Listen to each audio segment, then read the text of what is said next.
The last delivery.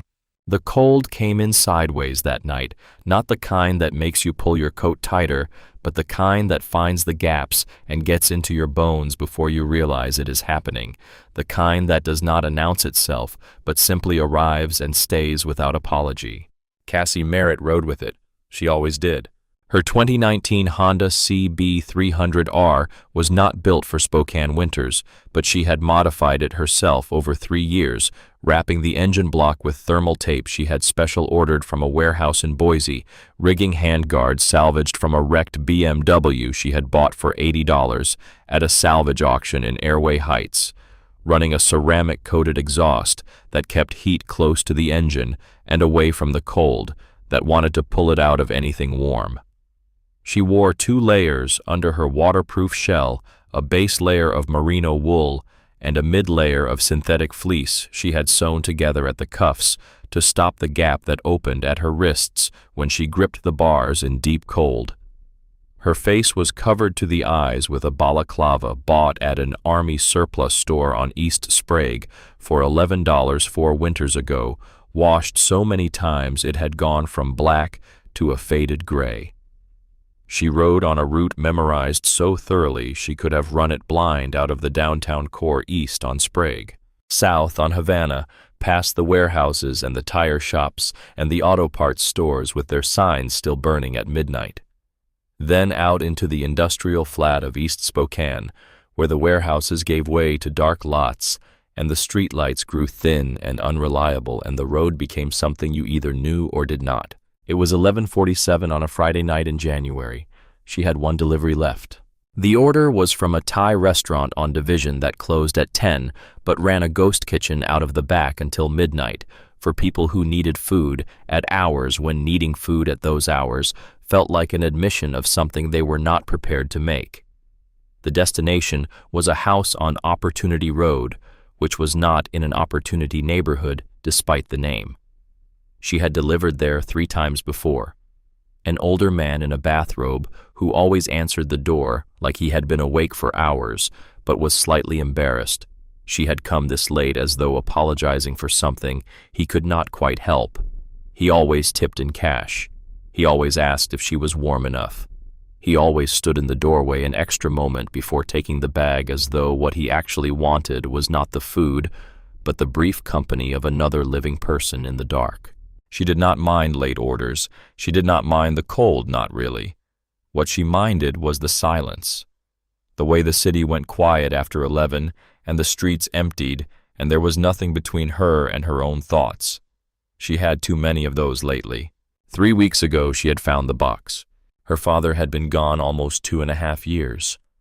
Rex Merritt had died in a room at Providence Sacred Heart Medical Center on a Tuesday in October, and Cassie had been holding his hand when it happened.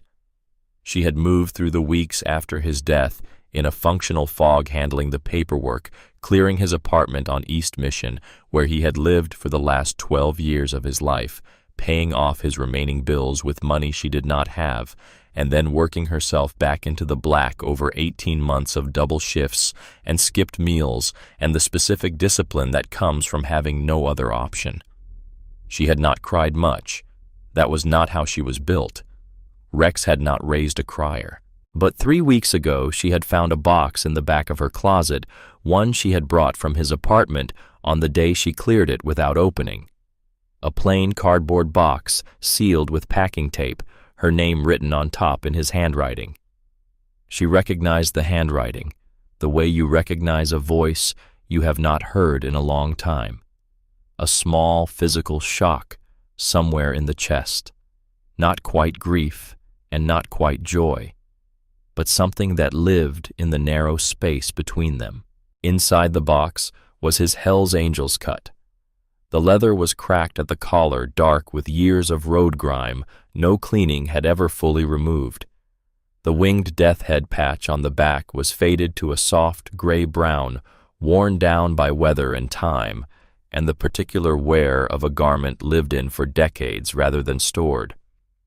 The patches on the front were still readable, the chapter name, the officer designation he had held for 8 years before stepping down the small accumulated insignia of a life spent in a particular way.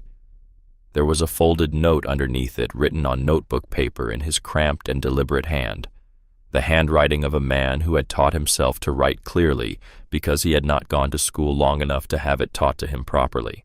She had read the note twice, folded it back up, put it in her jacket pocket. She had not looked at it again because she did not need to. She had it memorized by the second reading. It said, "When you see something wrong and you have the ability to do something about it, you do not have the right to look away." That was the only rule I ever lived by that actually meant anything. I am leaving this to you because you are the only person I trust to understand it. She had put the cut back in the box, put the box back in the closet, gone to work the next morning. She thought about the note a great deal while she was writing. The fold lines in the paper had gone soft from being carried in her jacket for 3 weeks, the paper thinning along the creases the way it does when pressure has worked on it slowly, without anyone noticing. She was thinking about it when she turned onto Opportunity Road, and her headlights swept across a black SUV parked half off the shoulder at an angle that suggested it had stopped in a hurry, its rear passenger door hanging fully open. She registered it as a vehicle in distress, nothing more. A flat tire. Someone who had pulled over to take a call or be sick or finish an argument. The road was empty in both directions, and the houses on either side were dark, with the specific dark of houses whose people had been asleep for hours and had not heard anything. Then she saw the shape on the ground beside the vehicle. She had the bike stopped before she consciously decided to stop it. Her body made the decision, and her mind caught up half a second later, standing over the kickstand, pulling her helmet off the cold air, hitting her face fully for the first time since she had left the restaurant. The shape was a person, a woman. She was on her hands and knees on the frozen asphalt, and she had been trying to move away from the vehicle, making slow progress toward the nearest house, before whatever was happening to her made continuing forward impossible. Her wrists were bound together in front of her with a plastic zip tie white against her skin. She was wearing clothes entirely wrong for outside.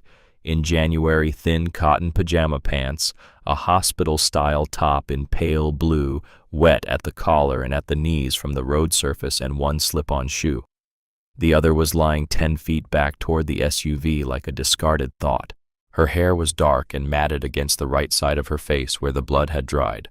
Cassie knelt. The woman flinched. A hard, full-body flinch, the kind that comes not from surprise, but from a nervous system trained over time to expect pain from anything that approaches without warning. She pulled her bound hands up toward her face in the gesture of someone who has learned that covering the face is the first necessary action. Cassie did not touch her. She kept her voice flat and even, the way her father had taught her to talk to dogs that had been hurt. Low register, no urgency, no performance of concern that might read as another form of threat. Just words, just the names of real things. She said, "I am not going to hurt you.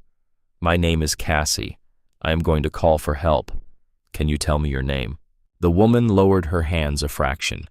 In the light from the motorcycle headlamp, she was young, maybe 2 or 3 years older than Cassie herself. Pretty in a way, still clearly present, underneath the damaged high cheekbones eyes that were probably striking when they were not glassy with shock, a mouth that had been split at the corner and was oozing slow. She had the look of someone who had been pretty long enough that it was simply part of her architecture, unremarkable to herself. She said in a voice that was almost nothing, "Nora." "My name is Nora," Cassie said. "Okay, Nora, I am going to call 911. You are safe right now." She believed that when she said it. The 2 officers who responded were there in 6 minutes. Cassie had stayed kneeling beside Nora during the wait, not touching her, just talking. Naming things, the cold, the road surface, the dark houses across the street, the shape of the sky. She did this because it was what her father had done for her when she was 8 years old, and had come off her bicycle on a gravel path in Riverside State Park, and was crying too hard to catch her breath.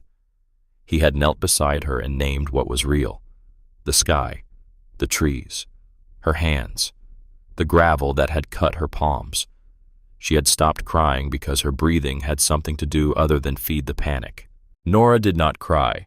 She stayed very still and listened to Cassie name things, and after a while her breathing slowed from the rapid, shallow rhythm of someone whose nervous system was running an emergency protocol to something closer to normal.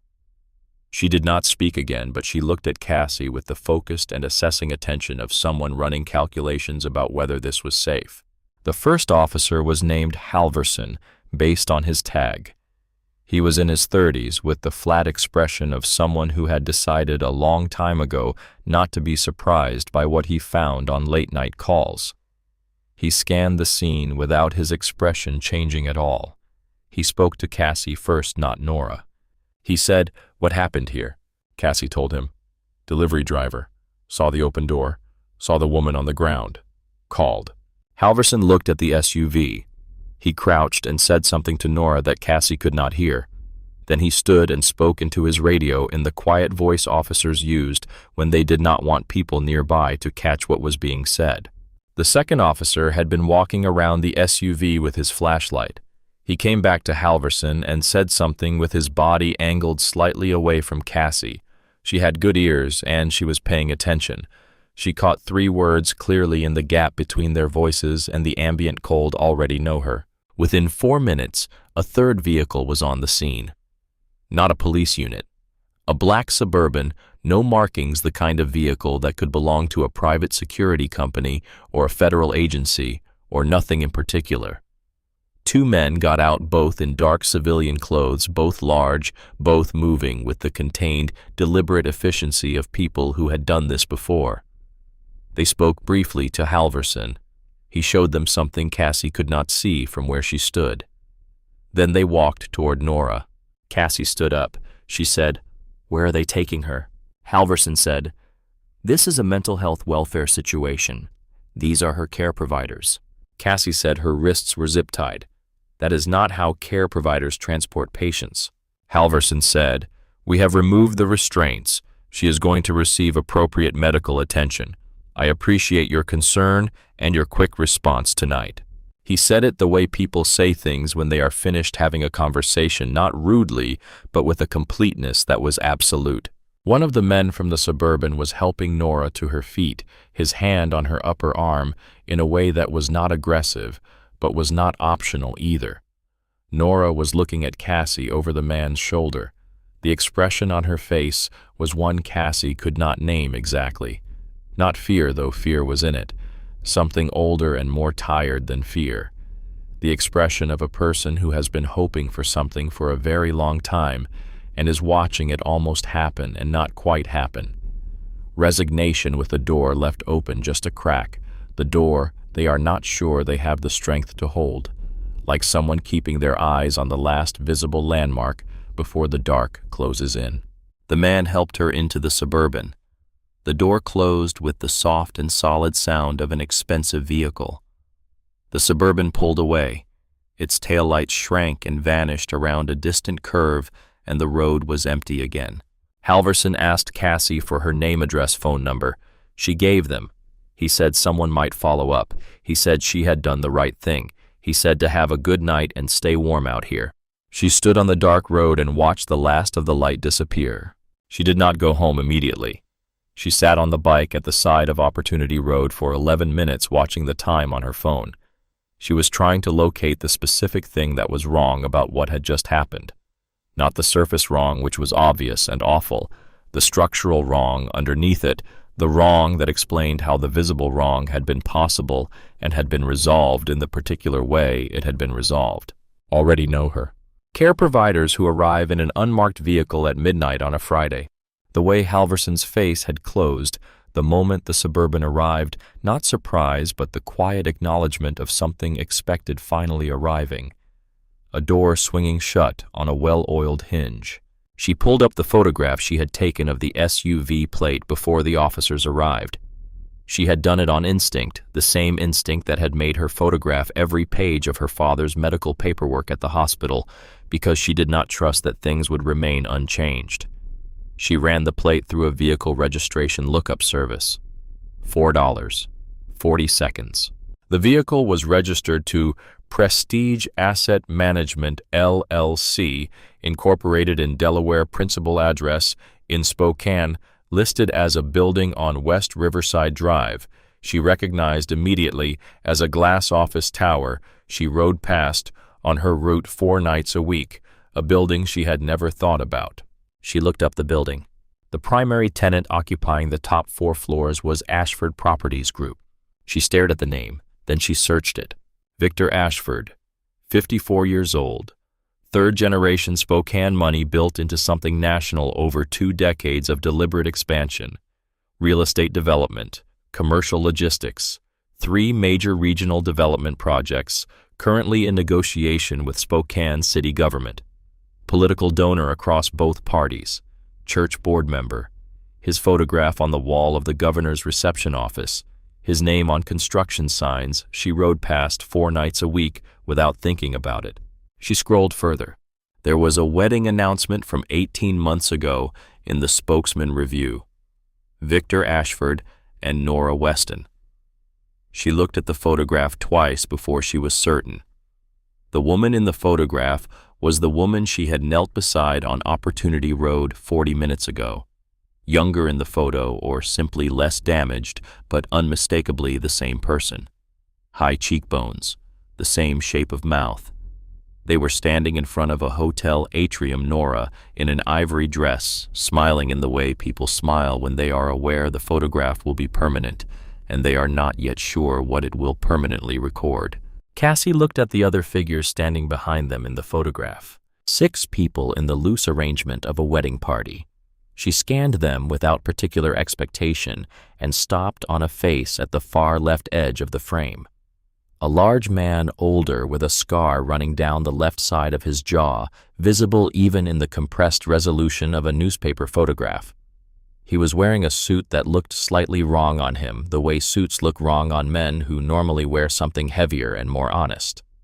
He was standing straight-backed, not quite smiling, watching the couple with the calm, attentive expression of someone doing a job they take seriously, even when no one is checking. She knew that face. She had seen it twice in her life. Once when she was 11 years old, the summer her father brought her to a chapter gathering on the Spokane River and introduced her to a man he described afterward as the best person he had ever known in 40 years of knowing people, who had looked at her with gray eyes that were calm and direct in equal measure and said, "Your dad talks about you a lot. Everything he says is true." And once at her father's funeral, 2.5 years ago, standing apart from the other mourners at the back of the cemetery, his head bowed with the practiced stillness of someone who had stood this way many times and meant it every time. Ghost Callahan, president of the Spokane Hells Angels chapter, and apparently a guest at the wedding of Victor and Nora Ashford. She put her phone in her pocket and started the bike. She did not sleep that night. She sat at her kitchen table with her laptop and a mug of coffee. She let go cold twice before remembering it, and she looked at everything she could find. There was not much about Nora outside the public record of a normal life. Victor Ashford appeared regularly in Business Press Society pages, city council minutes, charitable foundation donor lists.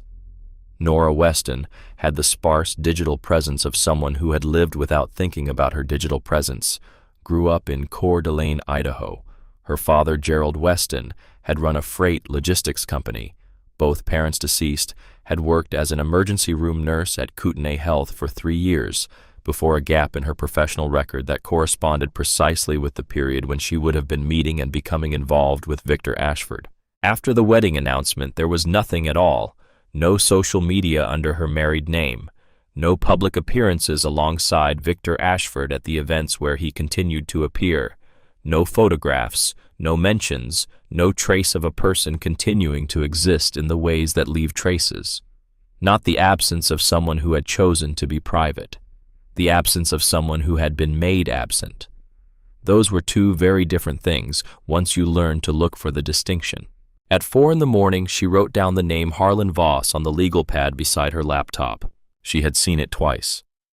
Once on a list of medical personnel retained by Ashford Properties, for what the company website described as employee wellness and behavioral health services. Once on a document in a folder on her desktop drive, the intake summary from her father's care team at Providence Sacred Heart, which she had scanned in the months after his death, because she had needed something to do with her hands that had the appearance of useful action. A notation in the file, a psychiatric consultation for pain management protocols. In the final weeks, the consulting psychiatrist listed as Dr. Harlan Voss. She wrote the name down. She drew a line between it and her notes about the Ashford Corporation. She looked at the line for a while. Then she closed the laptop and lay down on her bed with her clothes on and stared at the ceiling until the light changed. In the morning, she called in sick to her dispatch manager, a man named Troy, who had covered her route twice in the weeks her father was dying, and had never once implied she owed him anything for it, and then drove her truck across the city to the address she had found for Ghost Callahan's garage. It was a metal building off East Trent, set back from the road behind a gravel lot with a hand-painted sign for Callahan Automotive Repair that nobody who did not already know what the place was would take seriously as a commercial operation. The sign was faded and slightly crooked. 3 motorcycles and a lifted F250 with mud tires were parked in the lot. She sat in her truck for 4 minutes. Her father's voice from somewhere in memory, specific and unhurried. The thing about Ghost is that he sees you before you finish your sentence. He reads what you are trying to say underneath what you are actually saying. Do not go in there with a half-formed idea. Know what you know and know what you do not know, and be clear about which is which. She got out of the truck. The man who answered her knock was maybe 30, with a broken nose healed at an angle, suggesting it had been broken more than once and set by no one. He had the kind of stillness that comes not from passivity, but from knowing how to wait without advertising the waiting. He looked at her without hostility and without welcome, simply taking accurate measure of what was in front of him. She said, "I need to talk to Ghost Callahan. My name is Cassie Merritt. Rex Merritt was my father." The man looked at her for another beat. He looked briefly at the street behind her. Then he stepped back and let her in. The interior of the garage smelled like oil and heated metal, and the combination of cigarette smoke and dark coffee that was so particular to men who spent their working lives in cold buildings that she had never encountered it anywhere else without thinking of her father's apartment, of coming in from school and finding him at the kitchen table with a mug and a cigarette and whatever he was working through that day. 3 men were at work on vehicles, or maintaining the appearance of being at work on them. At the back of the space, seated in a metal folding chair beside a space heater with a coffee mug in one hand and a phone pressed to his ear, was Ghost Callahan. He was older than she remembered from the 2 occasions she had seen him. The scar on his jaw was the same, more silvered and settled into his face now. He had the same gray eyes and the same quality of stillness she had noticed at 11 years old, though the stillness was heavier now, weighted down by something she could not immediately name. He looked at her when she came through the door and held her gaze with a directness that was not aggressive and was not deferential, and was simply the way a man looked when he was paying complete attention. He said something into the phone, a single syllable, and ended the call. He said, "Rex's daughter. You look like him around the eyes." She said, "I found a woman on Opportunity Road last night." Something moved in his face that was not quite a visible expression, but was some internal movement, something passing through him and being contained before it reached the surface. He looked at her steadily for a long moment. Then he set his coffee down. He said, "Sit down." The story came out in pieces over the following 40 minutes. Ghost gave it to her in the careful, economical way of someone who had learned to give information only in the order and quantity that made sense to receive it, who did not waste words because he had spent his life in situations where wasted words cost people things they could not afford to lose. But it all came. He had known the Weston family for 30 years. Gerald Weston. Nora's father had run a freight logistics company out of Coeur d'Alene and had needed people who were reliable and discreet and capable of handling cargo, whose contents were not always extensively documented. Ghost had been doing exactly that kind of work in his late 20s before the chapter presidency. Rex Merritt had been doing similar work 2 counties over during the same period, and the 2 men had met through Gerald Weston, who liked to know the people who worked for him and to introduce them to each other when they seemed like people who ought to know each other. Gerald Weston had died of a stroke 4 years ago. In what turned out to be the last real conversation they had, while Gerald still had most of himself, he had asked Ghost to keep an eye on Nora. Not to interfere in her life or make decisions for her, just to be available if she found herself in the kind of trouble that did not have an official solution. Gerald had known his daughter well. He had known the kinds of trouble the world contained for certain kinds of women. Ghost had watched her grow up, attended her nursing school graduation, sent flowers when her mother died, been invited to the wedding as a courtesy, acknowledging his long relationship with the family. He had stood at the edge of the reception and watched and felt something he could not name at the time. Not suspicion exactly, because he had no specific information yet. Something more like the feeling that the ceremony had the shape of a transaction being completed rather than one beginning. Not a start, a closing. 3 months ago, a lawyer had come to the garage. He was from a firm Ghost did not recognize, representing interests he was not told. The lawyer brought a folder. Inside was a document on the letterhead of Valley Medical Psychology Associates, signed by a Dr. Harlan Voss, certifying that Nora Ashford suffered from acute delusional disorder with paranoid features and required continuous, supervised residential care for her own safety. The language was clean, clinical, and entirely sealed, composed by someone who had done this before. Behind the certification was a court order signed by a Spokane County Superior Court judge, properly formatted, properly sealed, every procedural element in place. And behind the court order was a photograph, an 8x10 print. Ghost's truck parked in front of the garage. The timestamp in the border was from 2 days before the lawyer's visit. Ghost had said to the lawyer, "What do you want?" The lawyer had said, "We want to make sure Mr. Callahan understands that Mrs. Ashford is receiving excellent care, and that any action which might be construed as interference with that court-ordered arrangement would expose Mr. Callahan and his associates to significant legal consequences." He had left the folder on the workbench and walked out without waiting for a response. Ghost said, "I have been sitting on that for 3 months, trying to find a path that would not make it worse for her. Every direction I could see ended with Nora still in that facility and me either in a cell or out of the picture entirely. I could not find a move that did not cost her something." Cassie said, "Who signed the court order?" Ghost told her. She wrote the name on her legal pad. She said, "And Harlan Voss. Did you know my father had a connection to him?" Ghost was quiet for just a moment. He said, "Yes, I knew that." She said, "What do you know about that?" He said, "Your father came to me about 6 weeks before he got too sick to move around independently. He told me he had found something and needed time to work out what to do with it. He was deliberately vague about the details. He said he did not want me in the middle of the specifics until he had a plan, because he did not want to create a situation where the information could be used against either of them before they were positioned to use it themselves. He said he needed me to hold something for the right moment.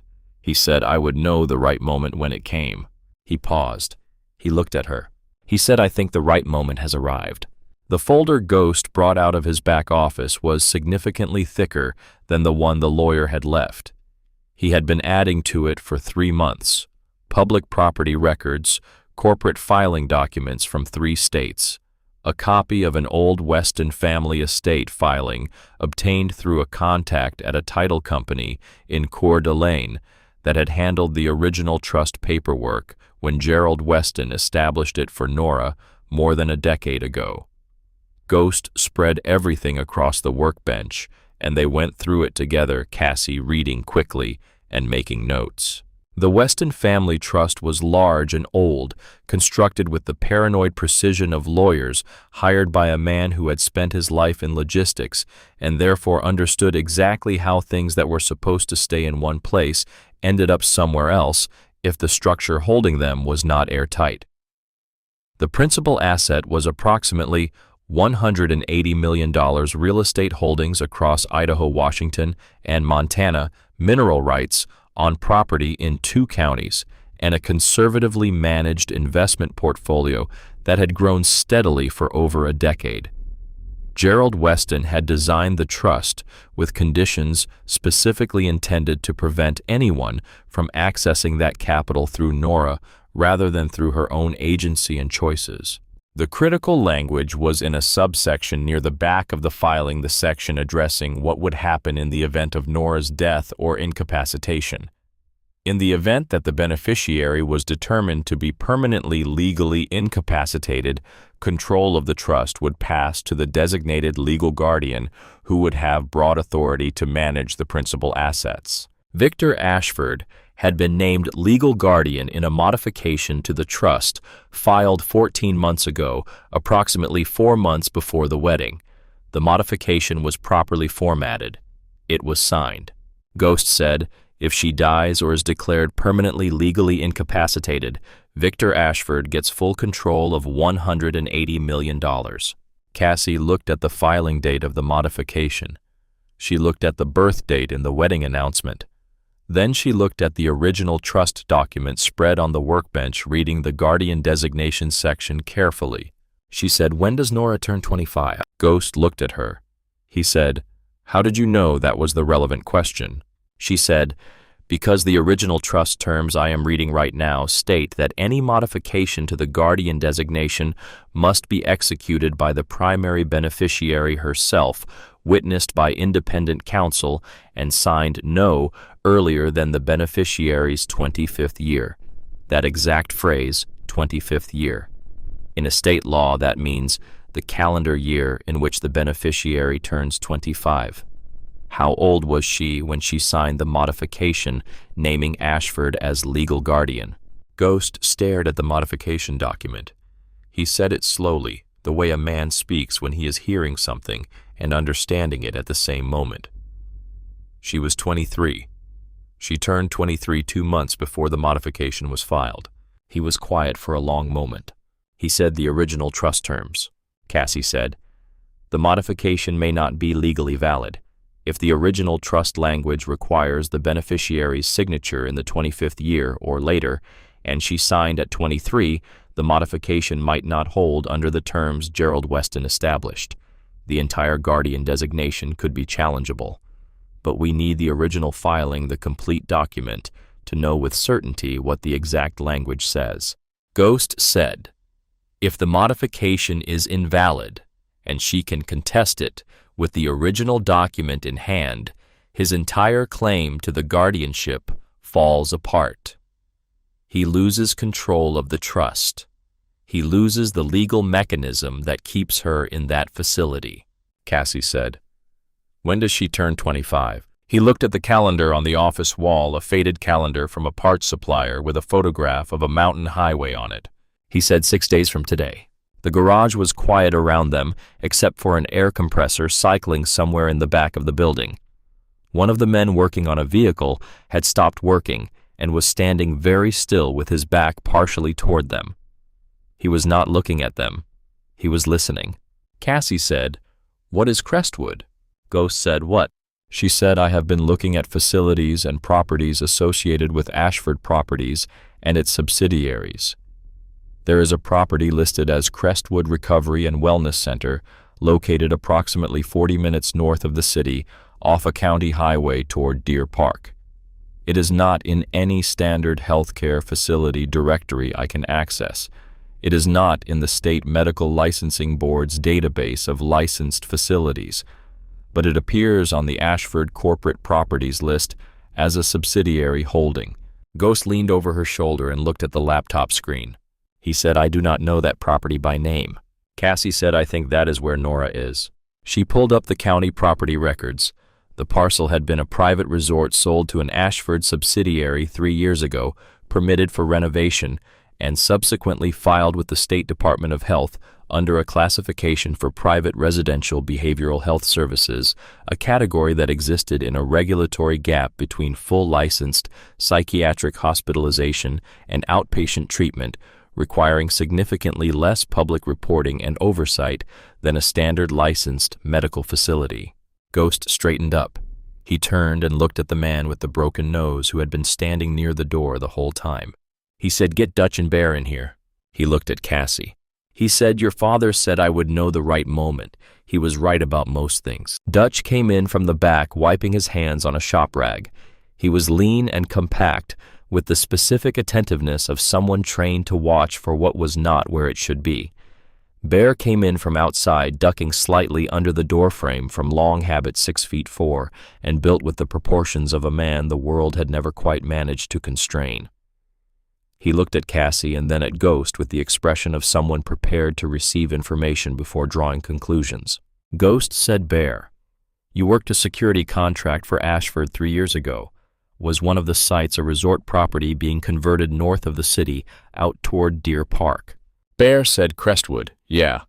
About 8 months on that contract before they finished the conversion." "Why?"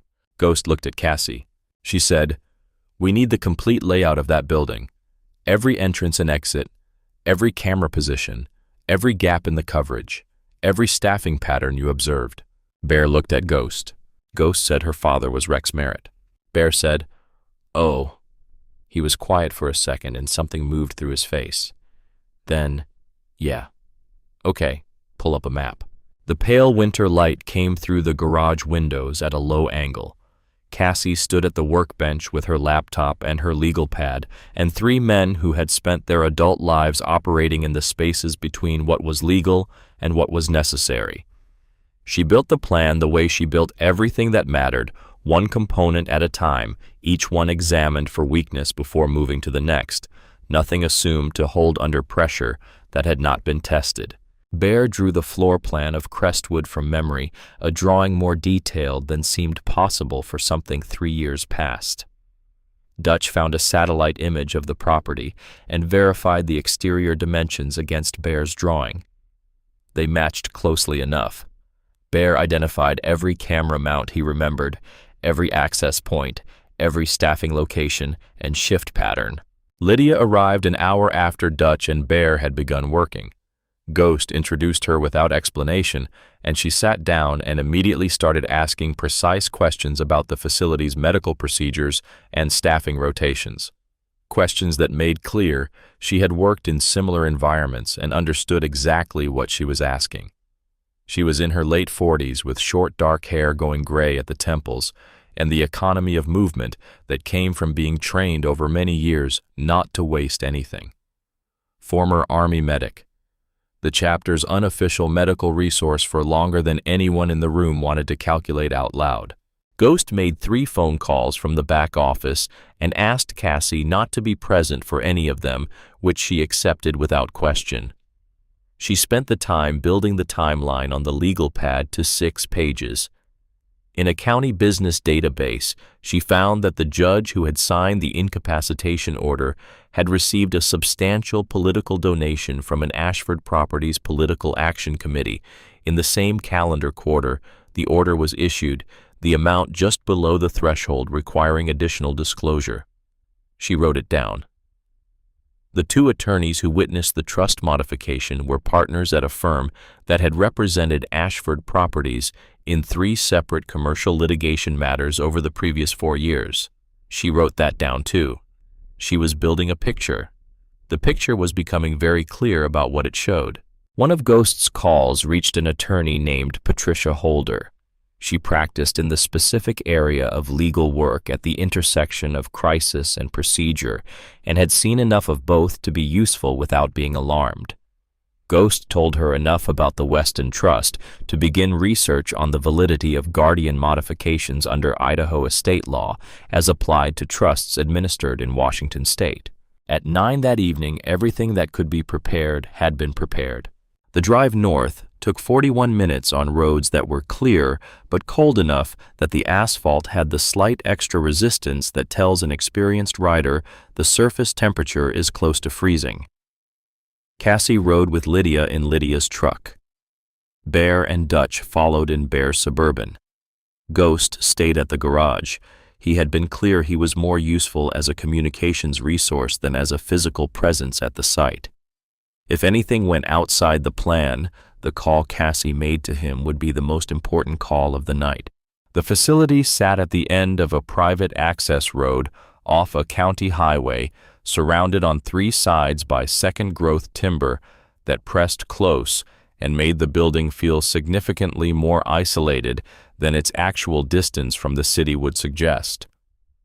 The bones of something that had been built to look welcoming, a long, low main structure with a covered entrance and wings extending on both sides, landscaping maintained to convey professional calm while revealing nothing of what happened inside. The entrance was a swing gate with a keypad and a single security guard visible in the guardhouse through the glass, his face blue-white in the light of the tablet he was watching. They did not go through the front gate. Bear knew the service road that ran along the property's north perimeter to a utility easement at the northeast corner used during the original construction and not maintained since. He parked the Suburban 200 meters short of the easement, and the four of them walked the remaining distance through the trees. The cold was complete, and the trees were completely still, no wind, the silence of a winter night, far enough from the highway that no traffic sound reached it. The east wing entrance was exactly where Bear had said it would be, a metal door set into the brick facing of the building's northeast corner, commercial grade, hardware, no high security features. Above it, where a camera mounting bracket had been roughed in during construction, there was nothing but a painted-over conduit mount. No camera had ever been installed. Lydia swiped the facility ID she had made against the card reader. The light stayed red. She tried again, still red. Dutch said very low, Bear. Bear reached into his jacket and produced a device approximately the size of a thick billfold. He pressed it flat against the card reader housing, held it for 8 seconds, then nodded. Lydia swiped again. The reader went green and the lock released. They went inside. The east wing was supply and laundry exactly as Bear had described. The corridor was institutional and functional linoleum floor, painted cinder block fluorescent fixtures at 30% night cycle output, giving the hallway the dim underwater quality of a place built for function rather than comfort. The smell was the layered chemical smell of any medical facility, everywhere disinfectant latex, the scent of linens processed in commercial machines, and beneath all of it, something organic and biological that the chemicals layered over but never fully removed. Cassie kept her breathing measured. She followed Lydia, who moved with a confidence that was partly genuine and partly performed the walk of someone who worked here and found nothing unusual about this corridor at this hour. In the right clothes with the right ID on a lanyard, moving at the right pace, most people in an institutional environment did not look at faces. They registered posture and pace and the quality of belonging. One staff member passed them in the East Wing corridor, a young woman pushing a linen cart with the slightly glazed expression of someone 3 hours into a 12-hour overnight shift. She glanced at them with the automatic, unseeing glance of someone who expected to encounter other staff. Lydia said, "Good evening," in the neutral professional tone of a colleague. The young woman said good evening back and continued without slowing. The residential wing was through a connecting corridor and 2 sets of fire doors. The second door had a card reader. Bear's device handled it the same way. They came out into a wider hallway with patient rooms on both sides, numbered plaques, the ambient sounds of a building housing sleeping people, a television faint somewhere, the mechanical breath of the HVAC system, the occasional low creak of the structure settling. Room 12, East Residential Wing, 2nd floor. They took the stairwell at the end of the main corridor open and uncovered no access control. The 2nd floor was quieter. Cassie counted doors. Room 12 was on the left, 2/3 of the way toward the far end. She stopped at the door. She looked at Lydia. Lydia said, barely audible, "If she is heavily sedated, we carry her. We do not leave without her." Cassie said, "We will manage." She knocked twice lightly with her knuckle. Complete silence from inside. She knocked again with a specific pattern, 3 short knocks, and then 1 longer one. The pattern her father had used on her bedroom door when she was a child, the pattern he used when he needed to wake her gently and needed her to know immediately who it was. From inside the room, a sound, movement. Then very close to the door, a voice so quietly controlled it barely carried through the wood. "Who is there?" Cassie said. "My name is Cassie. I was on Opportunity Road 2 nights ago. You looked at me when they put you in the car." A pause. Longer than felt comfortable. "Then I remember your face." Cassie said, "I know what the trust says. I know about the age clause. I know exactly why he needs you in this room. We have to go right now if you are going to go." A shorter pause. Then deliberate movement from inside, careful and controlled the movement of someone who has been conserving energy and knows precisely where every object in the room is. The door opened. Nora was wearing a dark gray sweatshirt and black yoga pants and grip socks with rubber patterns on the soles. Her face was cleaner than it had been on the road, the split lip healing to a pale scab, the bruising fading toward the yellow stage before it disappears completely. She was pale and somewhat thinner than her wedding photograph had suggested, the particular thinness of someone eating institutional food for months without appetite. But her eyes were clear, fully, completely clear, not the glazed quality of someone on a maintenance sedative, but the sharp and unobstructed clarity of someone who had been paying extremely close attention to everything around them for a very long time and had not let that attention slip once. She was holding something in her right hand. It was a phone. A cheap prepaid handset small enough to fit entirely in a palm, its back surface scuffed from weeks of careful handling. Nora said, "I have been recording since August." She said it the way you would say something practically useful, as information she was fairly certain would matter. Cassie said, "What do you mean?" Nora said Victor and his associates use the room directly beside mine as a secondary office when he visits the facility. The wall between my room and that room is standard residential drywall. I have been recording conversations through it with this phone since the 2nd week of August. I hid the phone in the ventilation housing above the bathroom mirror in the recessed portion behind the vent cover. I charged it from the same vent using a cable I took from an unattended charging station in the common area during my 2nd week here. Lydia said under her breath, "Incredibly smart." Nora said, "I worked in an emergency room for 3 years. Emergency rooms teach you to work with whatever resources are available rather than the ones you wish were available. They teach you to stay calm in situations that are not calm and to be patient when patience is the only resource that is not depleted. I knew someone would come eventually. I made myself wait the same way I would wait for a patient to stabilize with attention adapting as the situation changed." She looked at Cassie directly with those clear and steady eyes. She said, "I knew that when someone came, it would be someone his money had not already reached. Someone outside the structures he uses."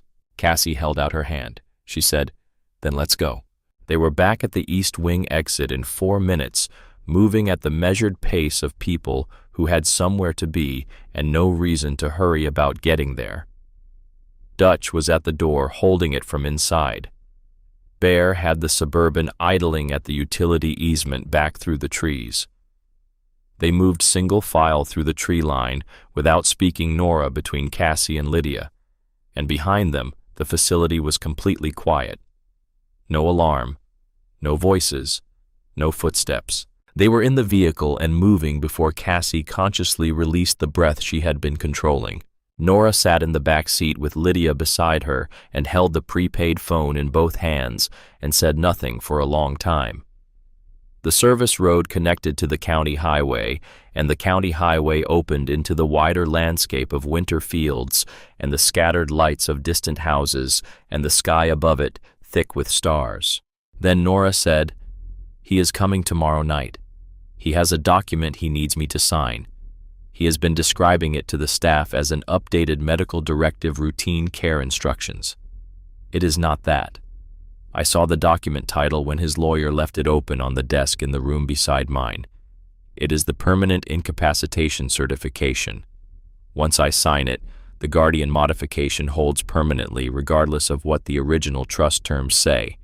He has a judge prepared to ratify the certification within 48 hours of my signature. After that, contesting the modification becomes significantly more difficult, perhaps impossible on any timeline that would matter. Dutch said from the front seat. How was he planning to get you to sign a document certifying your own permanent legal incapacitation? Nora said. He was not planning to ask me. She said it without inflection, as a simple fact that she had already processed entirely and made whatever peace with it was possible. The vehicle was quiet for a mile or two after that. Then Cassie's phone buzzed. Unknown number, Spokane area code, she answered. A woman's voice, professionally flat and carefully paced Miss Merritt. My name is Dana Farrow. I am a special agent with the Federal Bureau of Investigation, and I am calling as a professional courtesy. You have been observed in the vicinity of a Spokane County court-ordered residential care facility this evening. This is not an area of activity I would recommend for someone without relevant legal authorization, Cassie said. What kind of professional courtesy is this exactly? Farrow said.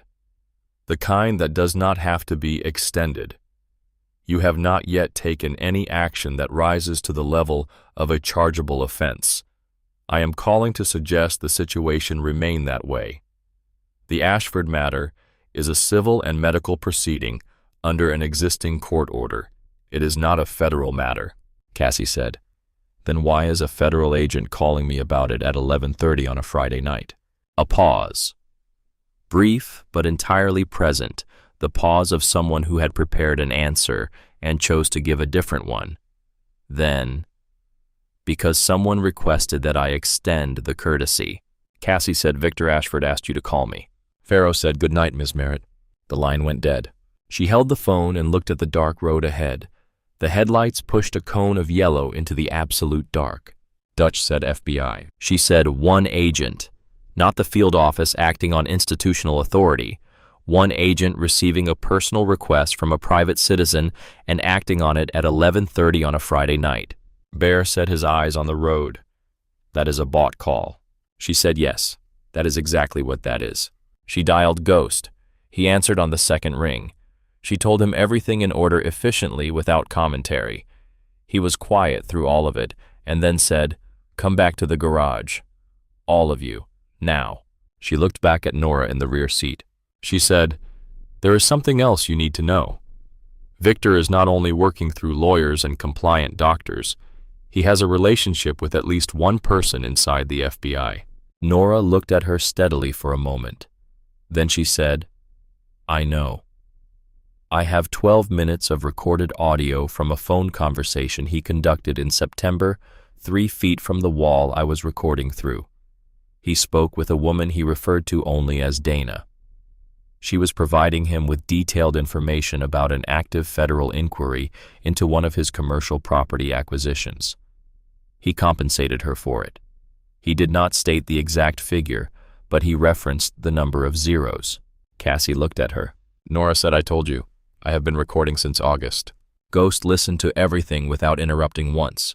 He sat at the workbench with both hands resting flat on the surface, the posture of a man making himself be still, and his eyes moved from Cassie to Nora to the prepaid phone Nora had set between them.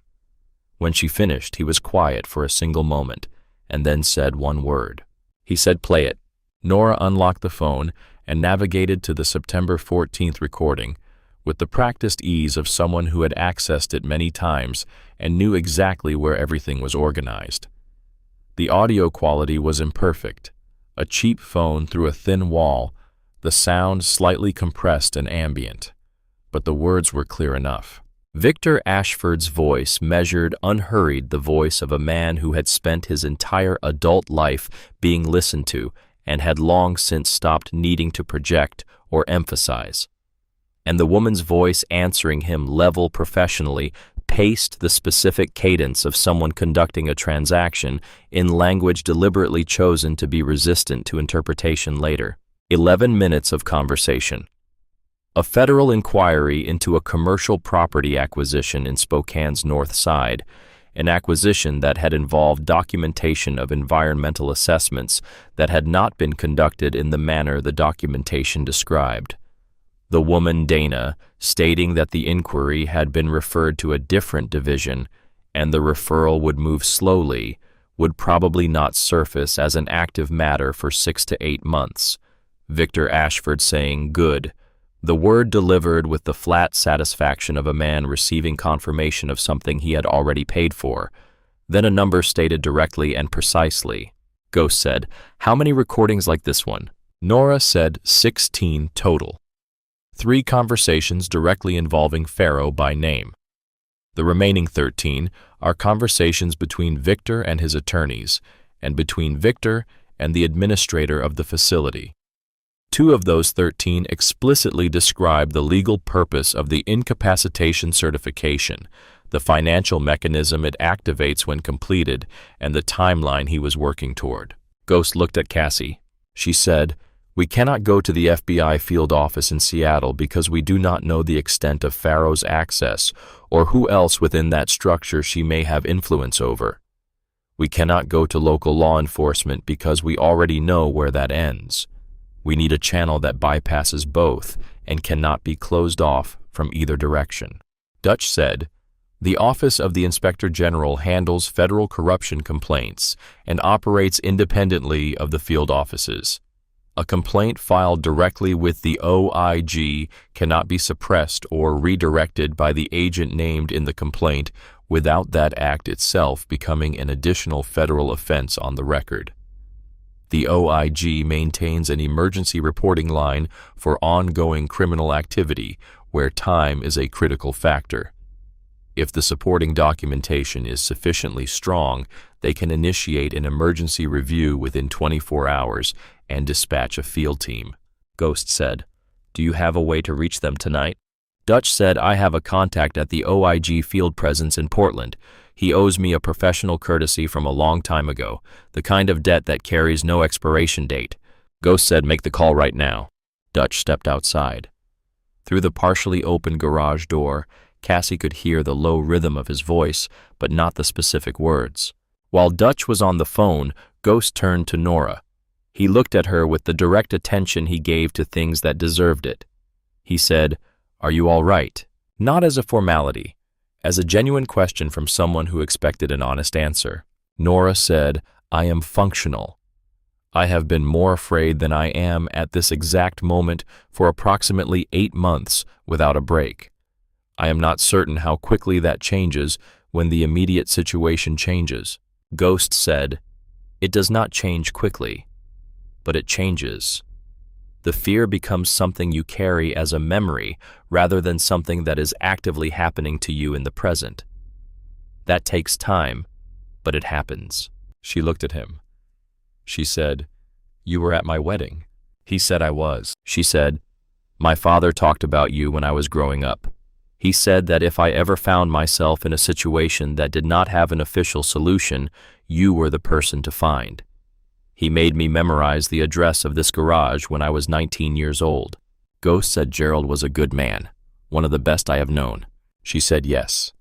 He was. He understood the kinds of trouble the world contains, and he tried to make sure I knew where to go if I encountered it. I should have come here 18 months ago before any of this began. She paused. She said, "I knew from the beginning that something was wrong with Victor. From the first few weeks of knowing him, I could feel the shape of what he was. I told myself I was being rational, managing the situation from the inside, finding a way through it without involving anyone else or creating risks for other people. That was fear, using the language of pragmatism. Fear is very good at doing that." Ghost said most people never close the gap between knowing something is wrong and acting on it before the consequences become fully visible. That is not a character flaw. That is the arithmetic of fear working on a person over time. Dutch came back inside. He said Portland is calling the OIG emergency line right now. They need the audio files transmitted through a secure channel immediately. He looked at Nora and held out his hand. She placed the phone in his palm without hesitation. For the next 2 hours, the garage organized itself around the work of transmitting and documenting evidence. Bear managed the technical side of the file transmission with the focused competence of someone who had done technical things under time pressure before and did not panic about it. Lydia sat with Nora at the end of the workbench and did the practical work of transition, assessing her physical condition, establishing what she needed immediately and what the following 72 hours required, and where she could safely be during them. Ghost was in the back office on the phone with Patricia Holder, who had already been awake when he called and had already located the original Weston Trust filing through her Coeur d'Alene contact and was arranging a certified courier for morning delivery. Cassie sat at the workbench and built the documentation.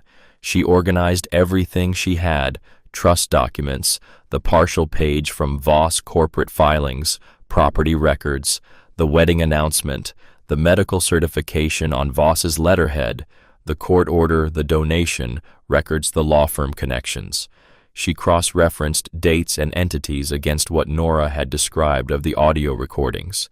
She wrote a narrative summary, sequential, factual, nothing inferred that was not directly demonstrated by the materials themselves, the kind of document that told the full story clearly enough for someone reading it for the first time to follow the complete structure of what had been built and by whom and toward what end.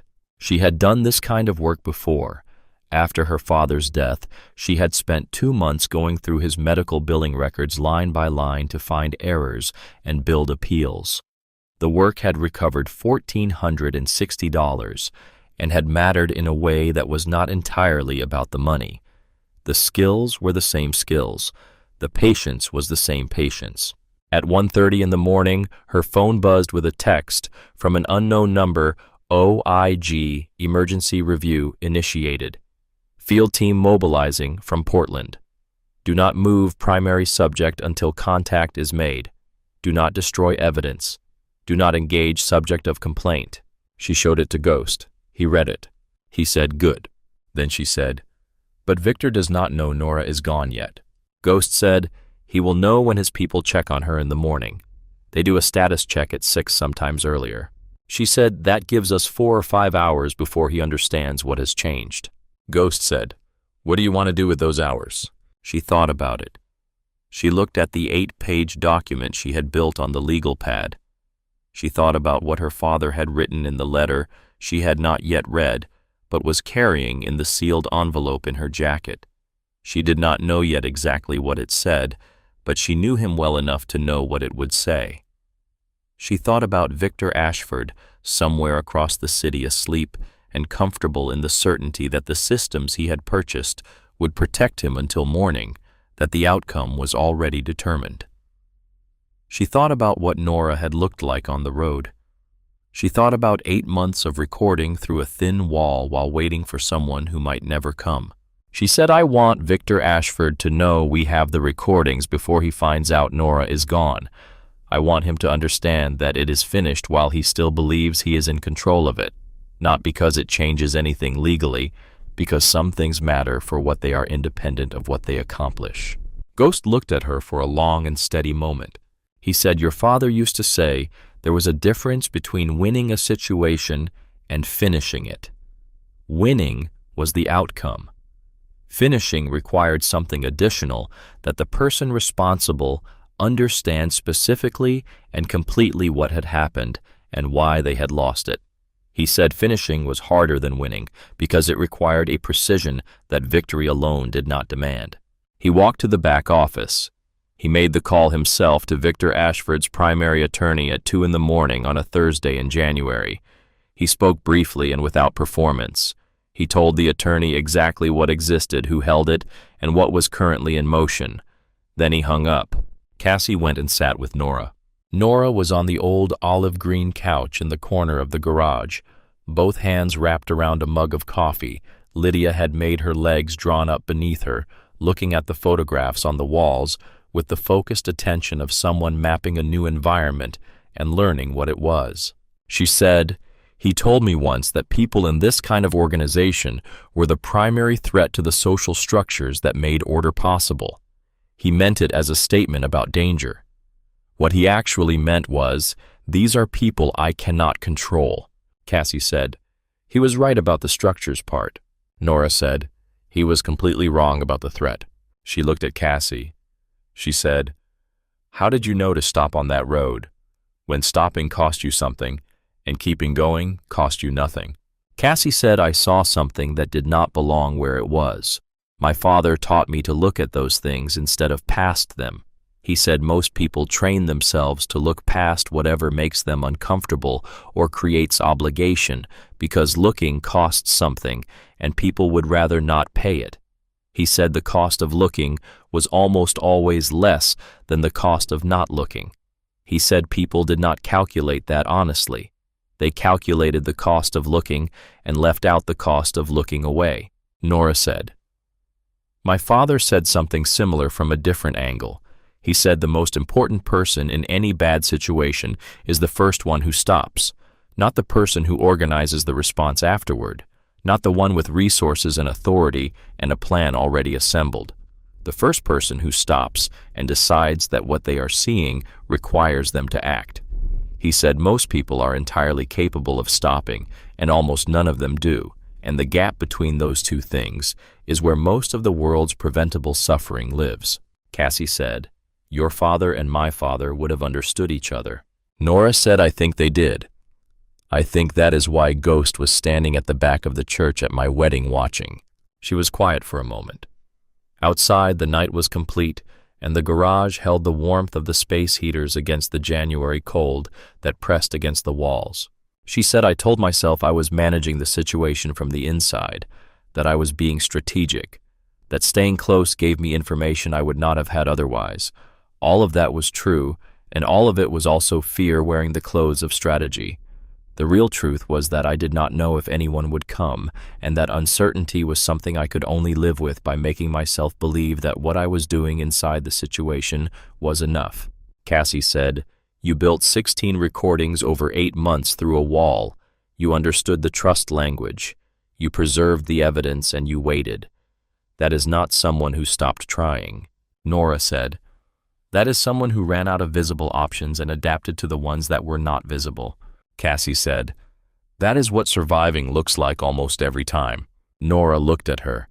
She said, I spent 8 months constructing a mental image of the person who would come. I was detailed about it.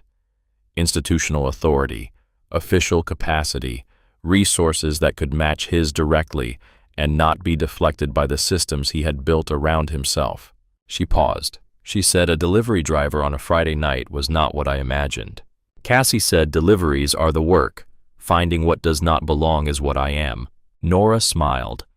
Not the careful, held-back smile from the road, not the smile of someone managing how they appeared. A full smile reaching all the way to her eyes, the smile of someone who has been holding something very heavy for a very long time and is finally setting it completely down. She said, I owe you everything. Cassie said, you owe yourself the next 50 years.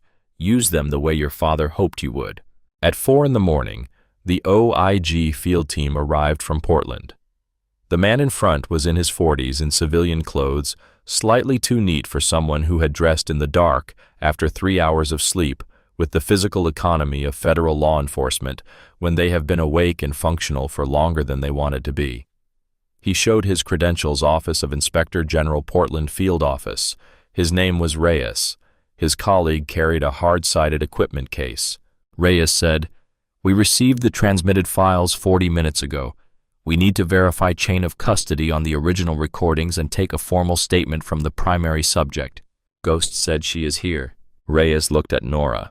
He said, Mrs. Ashford, I am sorry you are in this situation. We are going to make sure it resolves correctly. Nora said, my name is Nora Weston. I stopped using the other name months ago, and I would prefer not to start again. He nodded without hesitation. He said, Ms. Weston, of course.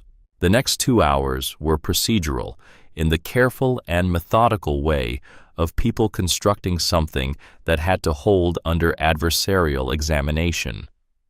Reyes and his colleague worked through the recordings, systematically documenting each file, verifying timestamps against Nora's account, taking her formal statement on record with the sequential precision that made every element verifiable. Ghost and Cassie remained present. Patricia Holder had arrived at 3 a.m. with a briefcase and the alert expression of someone who operated well in emergency conditions and had clearly done it before. Her Coeur d'Alene colleague had confirmed the location of the original Weston Trust filing and arranged a certified courier for early morning. Patricia said, with the original filing in hand, alongside the partial page from Dr. Voss, the case for the trust modification's invalidity is extremely clear. The 25th year requirement for the guardian designation signature is unambiguous drafting. A modification signed at age 23 cannot hold under those terms. A court will see this in an initial review and act on it. At 6:15 in the morning, Reyes's phone rang. He stepped outside briefly. He came back with the expression of someone who has received expected news that arrived somewhat faster than anticipated. He said Victor Ashford was detained at his residence approximately 40 minutes ago pursuant to an emergency warrant issued in coordination with the United States Attorney's Office in Seattle. The charges at this stage include federal bribery and obstruction of a federal investigation. Additional charges relating to unlawful civil confinement and civil rights violations are being developed in coordination with state prosecutors in Spokane County. The process will take time, but it has begun, and it will not be stopped. He looked briefly at Ghost and then at Nora. He said Agent Farrow was placed on administrative leave 3 hours ago, pending an internal affairs review. She is not currently in a position to communicate with or act on behalf of anyone outside that process. Nora sat very still at the workbench with her hands resting flat in front of her. She said, "Is it actually over? Not the legal proceedings. The immediate part. Is the immediate part over?" Patricia said, "You are out. The trust modification will be formally contested in court by end of business today, with the original filing as the basis for the challenge. Your 25th birthday is in 5 days, and you will reach it as a legally competent free person with your full rights intact. The criminal and civil processes will require things from you over the months ahead. But the immediate part is over. Yes." Nora looked at her hands held flat and still on the workbench. She said, "Okay." One word spoken quietly with the complete compression of 8 months inside it. The whole weight of that duration in one quiet syllable compressed and released like something finally putting itself down. The room held a different kind of quiet after it. Ghost stood at the back of the garage and watched the morning light come through the high windows. The light of very early morning in January in Spokane, thin and pale and entirely specific. The light that exists for the 20 minutes between full dark and the gray that comes before real dawn, when the sky is technically light, but the ground is still in shadow, and everything is held in the precise visual balance between night and day. Cassie stood beside him. Ghost said, "Your father gave me a copy of the trust page 8 months before he died. He set it in front of me and said, 'Hold on to this for when the time is right.' He said I would know the time." Cassie said, "You kept it." "He said it has been in my safe in the office since the afternoon he gave it to me." She said, "Why did you not use it when the lawyer came here with the threat 3 months ago?" He said, "Because having a document is not the same thing as having someone who can use a document correctly. A document used by the wrong person at the wrong time gets buried, and the person who used it gets removed from the situation. I needed the right person at the right time for the right reasons. Your father was very specific about this." He looked at her. "He said he was specific about you." He walked to the back office and returned carrying a manila envelope, sealed, her name written on the outside in her father's handwriting. The same handwriting as the note she had been carrying in her jacket for 3 weeks. She knew it the way you know a voice you have been hearing your entire life. She held the envelope without opening it for a moment. Its weight was the weight of paper and something else that had no physical measurement but was as real as the paper. She opened it. Inside was a certified photocopy of the relevant pages of the Weston Family Trust, the full text of the Guardian Designation section, and the age clause complete and legible, every word present. Behind the trust pages was a letter, 3 pages, in her father's handwriting, dated 4 months before he died. She read the first paragraph. He wrote, "I am writing this because I will not be there to explain it in person, and because I need you to have the full picture, so that when the time comes, you know exactly what you are holding and why it matters. I found out about Victor Ashford 18 months before I got sick. I was doing private event security for one of his fundraisers at a hotel on the river, and I came across a document I was not supposed to see left open on a table in a back room by someone careless. I knew what it meant because I had spent enough years in logistics and freight work to read a trust filing and understand what the terms implied about what someone planned to do with the person it was supposed to protect. I should have acted immediately. I did not. I have spent a great deal of time since then thinking honestly about why, and the honest answer is that I was afraid in a way I was not accustomed to. Not physically afraid, strategically afraid. Afraid of a kind of institutional power that I had never faced before and did not know how to fight with the tools I had available." She stopped. She breathed once deliberately all the way down. She read the second paragraph. He wrote, "What I should have done was trust you. I want to be clear that I do not mean this as a way of putting my failure on you. You were 19 years old, and you had no reason to know any of this was happening. What I mean is that even at 19, you already had the specific kind of courage this situation required more completely than I did. You have never been intimidated by complexity. When something is complicated and difficult, you do not retreat from it, you get organized. You find the load-bearing piece of the structure, and you work toward it directly without being distracted or overwhelmed by the size or the apparent solidity of everything surrounding it. That quality is rare in anyone at any age. I have been proud of it in you your entire life, and I am sorry that it has taken me until I am dying to tell you so plainly." She stopped again. She kept her eyes on the page and held her breathing steady and waited for as long as she needed to wait. The third page was shorter than the other two. He wrote, "The note. I left with the cut says, when you see something wrong and you have the ability to do something about it, you do not have the right to look away. I have believed that my whole life, and I mean it completely. But the part I left out of the note, because I wanted you to find it yourself rather than be handed it, is this. The ability to do something is not only physical capability.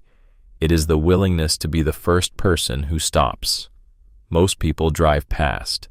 They drive past every day, hundreds of times past things that are wrong and visible, and that they could do something about, and they tell themselves that the thing they passed was not their responsibility, or that they lacked sufficient information, or that someone else would handle it eventually. You have never driven past anything in your life. I do not mean you have never been afraid or never wanted to keep going. I mean that when you see something that does not belong, you stop, even when stopping costs you something real. That is who you are. It was who you were at 8 years old in the park when you ran half a mile to find me because a dog in the road was hurt and you were not going to leave it there. It is who you are right now. I love you completely. I am more proud of you than I have ever been able to say correctly. Take care of yourself first so that you remain able to take care of everything else." She folded the letter. She put it in her jacket pocket alongside the note from the cut, both pieces of her father's handwriting together now in the same place, the first thing he had left her and the last thing he had left her, resting against each other over her chest. Ghost said nothing.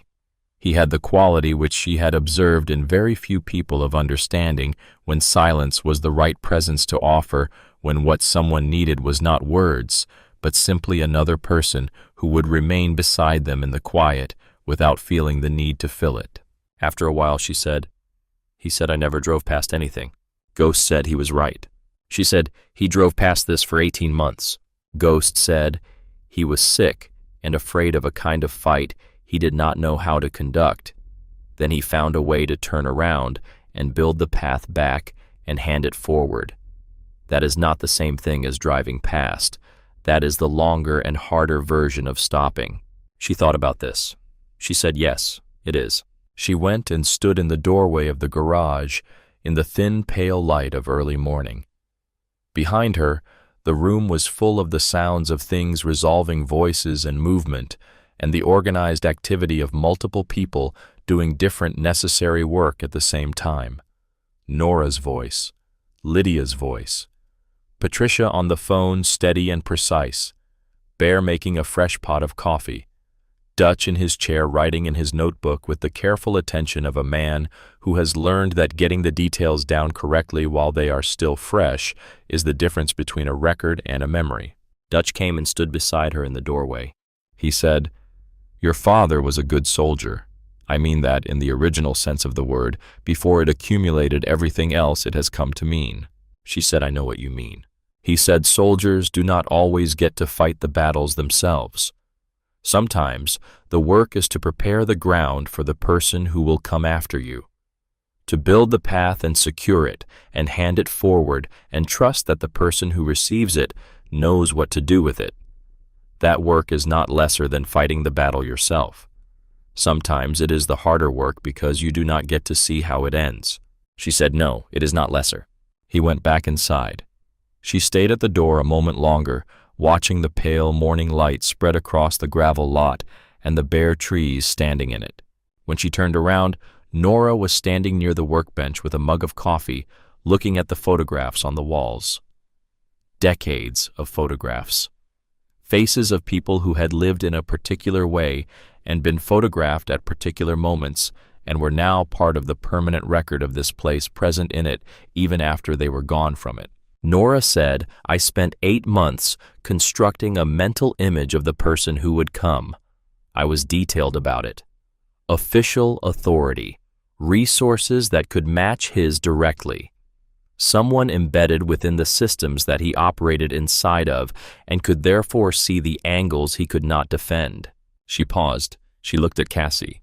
She said, "A delivery driver on a Honda on a Friday night was not what I imagined."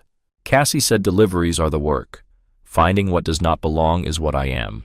Nora smiled. Not the careful smile from the road, a full and genuine one reaching all the way to her eyes, the smile of someone who has been holding something very heavy for a very long time and is finally putting it completely down. She said, "I owe you everything." Cassie said, "You owe yourself the next 50 years. Use them well." 3 days later, Nora Weston signed a formal statement with Patricia Holder's firm contesting the Guardian modification and asserting her full legal competence. The Superior Court judge who heard the initial petition had no connection to the judge who had signed the Ashford incapacitation order. He granted an emergency stay of all trust proceedings pending verification of the original filing against the modification.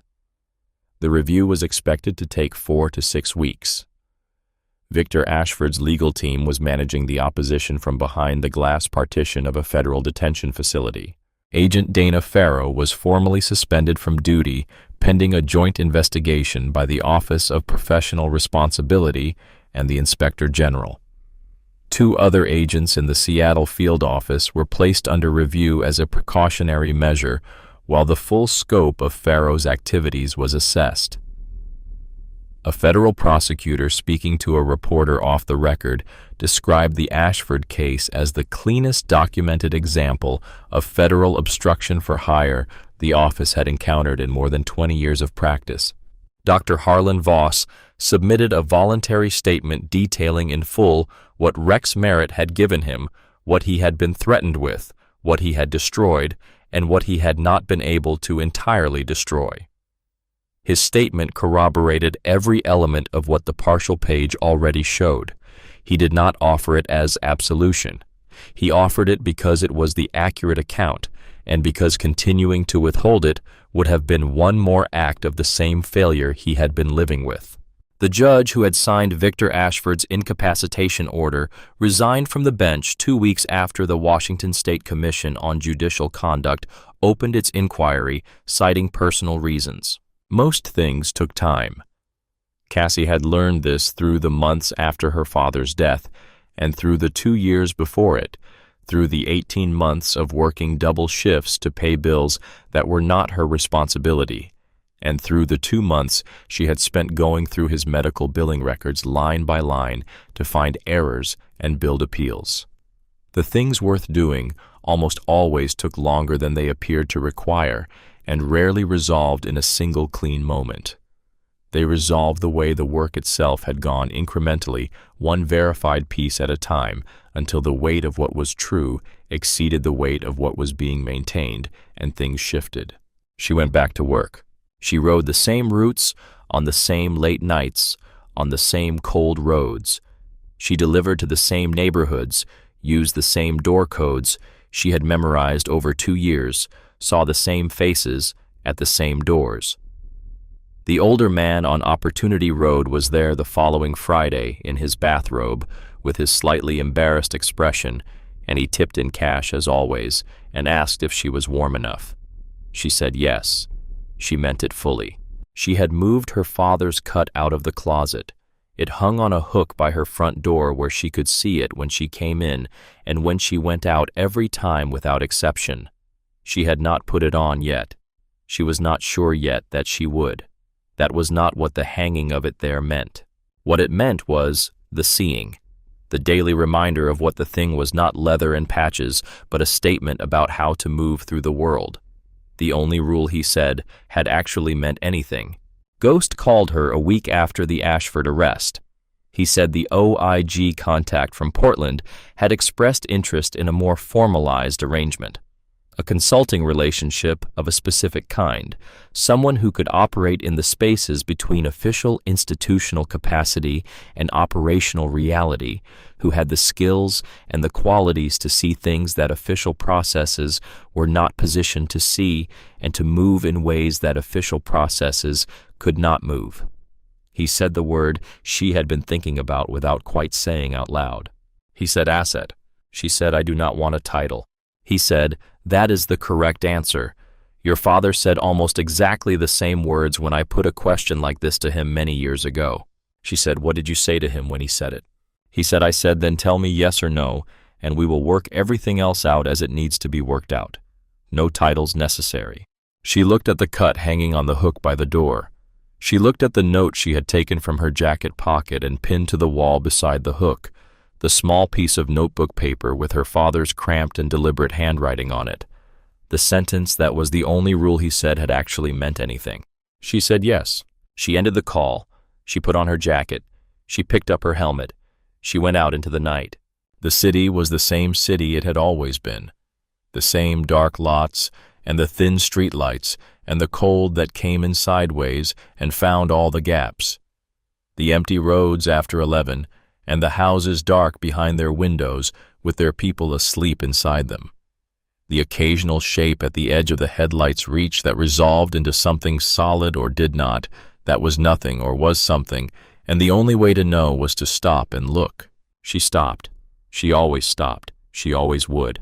The months that followed had a particular texture she had not anticipated.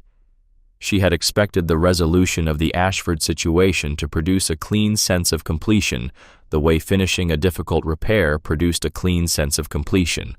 The thing was broken now, it was fixed. Move on. What she found instead was something more layered and more interesting. The situation had not simply ended. It had opened into a different kind of ongoing. She saw Nora twice in the weeks after the arrest. The first time was at Patricia Holder's office, where Cassie was asked to provide a supplementary statement about the sequence of events on Opportunity Road, and in the hours after, the kind of statement that would support the timeline the prosecution was building. Nora was already there when Cassie arrived, seated in a chair in the waiting room with a cup of coffee and a legal pad on her knee, looking focused and calm in the specific way of someone who has found their footing after a long time of not having it. She looked up when Cassie came in. She said, "Thank you for coming." Cassie said, "Of course." They sat together for 20 minutes before Patricia's assistant called Nora in, and they talked about ordinary things.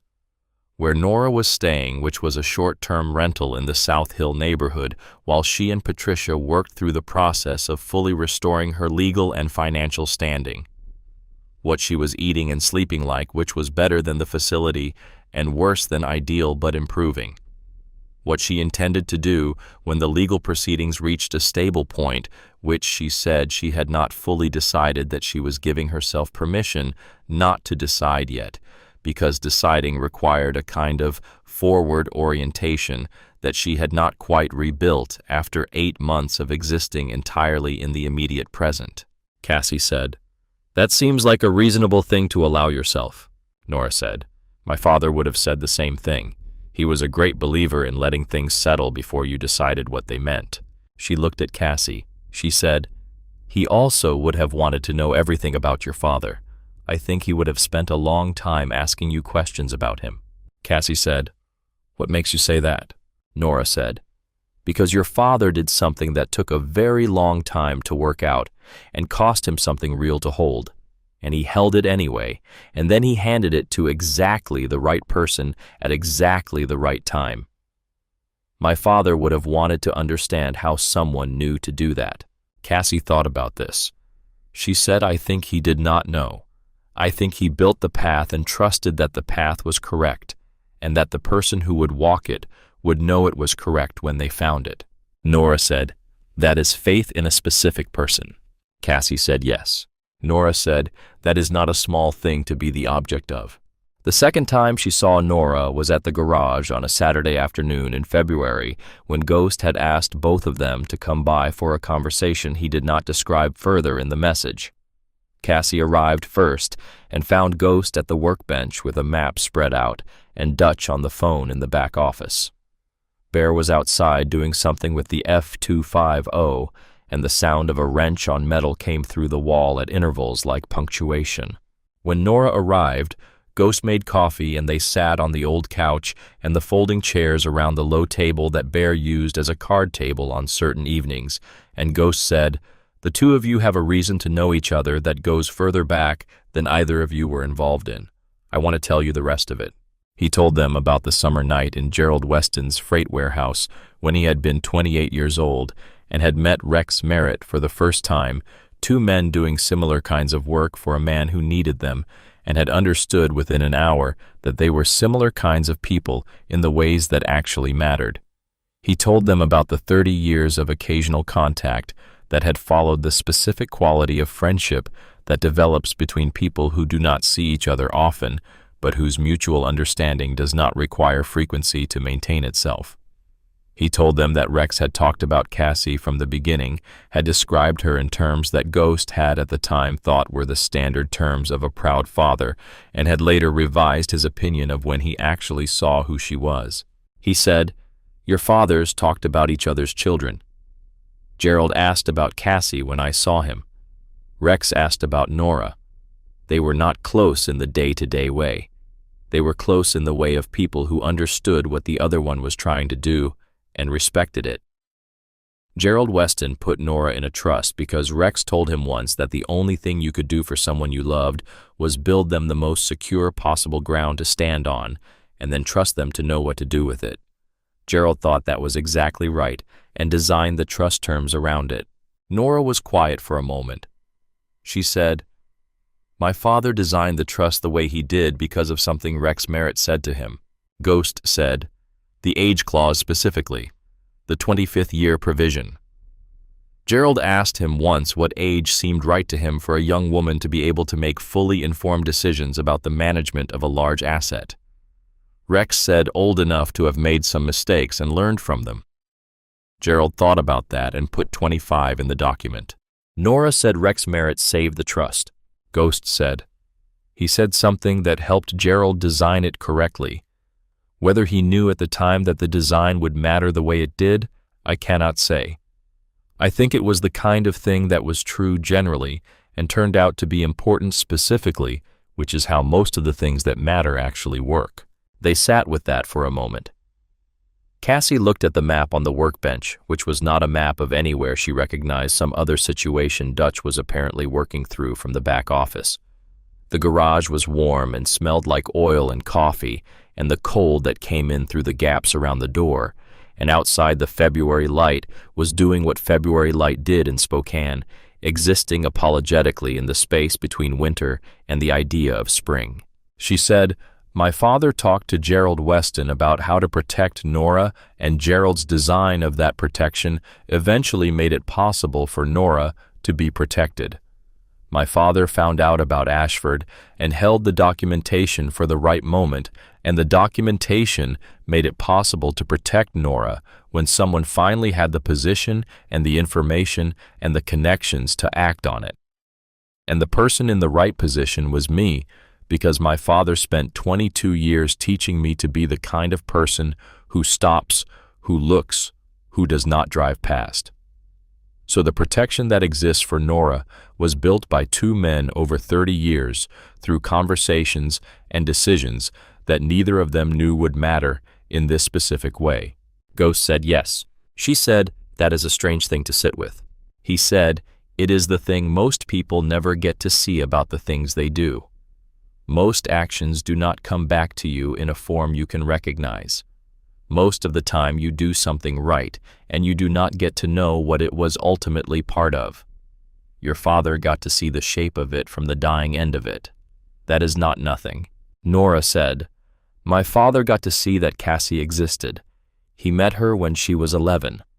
He came home from that chapter gathering and told me about her. I was 6 years old.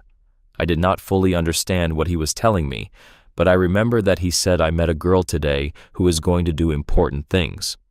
I remember that because it was not the kind of thing he usually said about people." Cassie said, "He met me once when I was 11. Nora said, "He only needed once. He paid that kind of attention." The February afternoon light came through the garage windows and lay across the map on the workbench and across the faces of the people sitting around the low table, and for a moment, none of them spoke, and the silence was the kind that contains things rather than the kind that merely waits for them to fill it.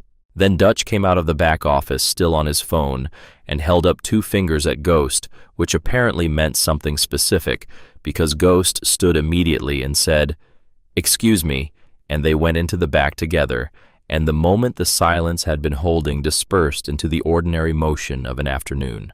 Cassie looked at Nora. Nora said, "What happens next for you?" Cassie said, "I keep delivering. I keep looking. Apparently I do this for the OIG when they need someone who can move in certain spaces. I am figuring out what that means in practice."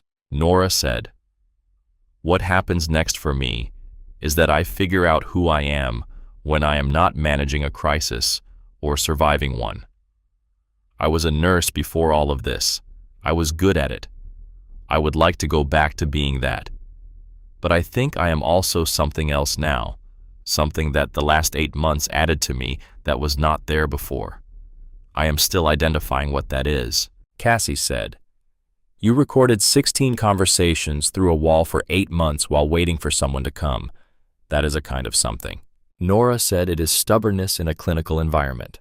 Cassie said, "Stubbornness in a clinical environment is an extremely valuable quality."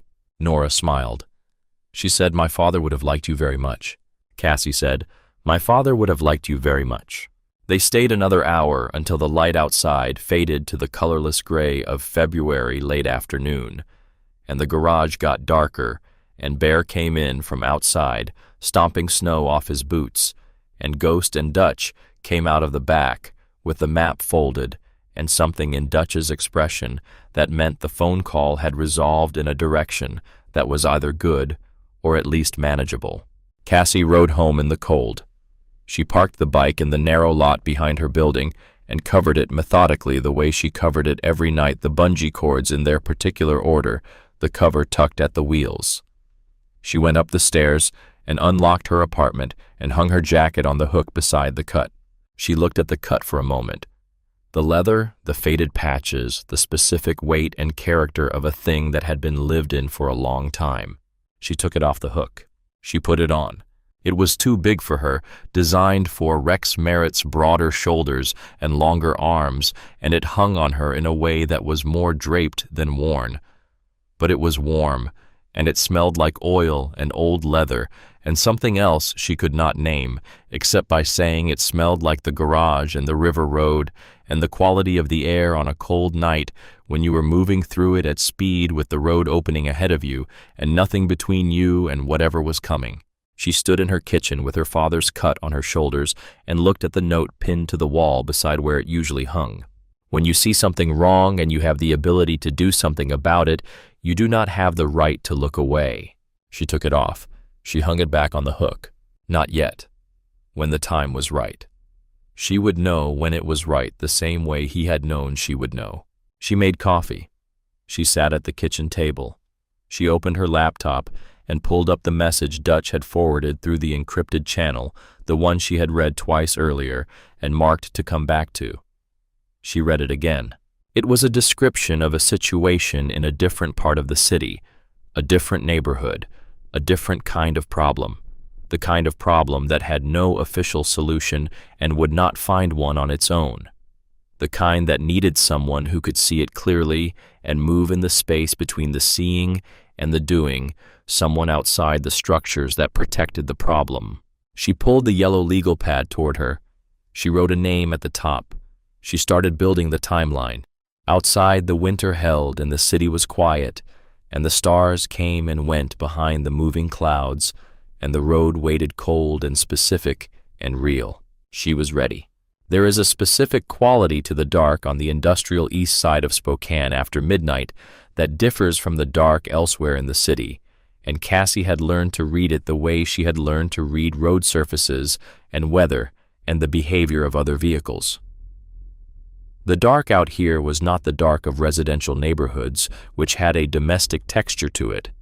The occasional lit window, the particular orange of porch lights left on for someone expected home. This was the dark of places that did not exist at night, that had no reason to exist at night, and the absence of reason created a different quality of emptiness, more total, the kind that made small sounds carry further and made anything that moved stand out against it. She had learned the route gradually over 2 years of delivering in East Spokane, learning it the way you learn anything that matters, through repetition, not by studying it, but by moving through it enough times that the knowledge became physical, stored in the body rather than the conscious mind. The turn from Havana onto Industrial Avenue came before she thought it, the lean into the curve automatic. The slow down past the truck lot where the dog was sometimes chained near the fence, the dog who had learned to recognize the sound of her bike and no longer barked. The gap between the two warehouses where the wind came through differently in winter, carrying the smell of the river. She had delivered food on this route in heat and rain and snow and the black ice that formed on the bridge overpass in early spring when the temperature dropped after a warm day. She had learned where the drainage was poor and where the surface stayed dry. She had learned which houses would answer quickly and which would make her wait. She had learned the route the way her father had told her to learn anything she needed to depend on completely, not approximately, because approximately was what failed you when it mattered most. Her father had been full of instructions like that. Not lectures, not extended explanations, but compact statements delivered once and expected to be heard completely. She had been a good receiver of them. She had been from the time she was old enough to understand what he was teaching her, the kind of person who listened with the attention of someone who intended to use what they heard. He had not been a demonstrative man in the conventional ways. He did not say "I love you" casually or often, and when he said it, the weight of the phrase was substantial because of its rarity. He showed affection through attention, through remembering exactly what she had said 3 weeks ago and asking about it precisely, through showing up at things she thought he had not written down, through the quality of listening he brought to her when she was talking about something that mattered to her, the kind of listening that made you feel the complete absence of anything else competing for the listener's attention. She had not understood until she was older how rare that quality was. She had thought everyone's father listened that way.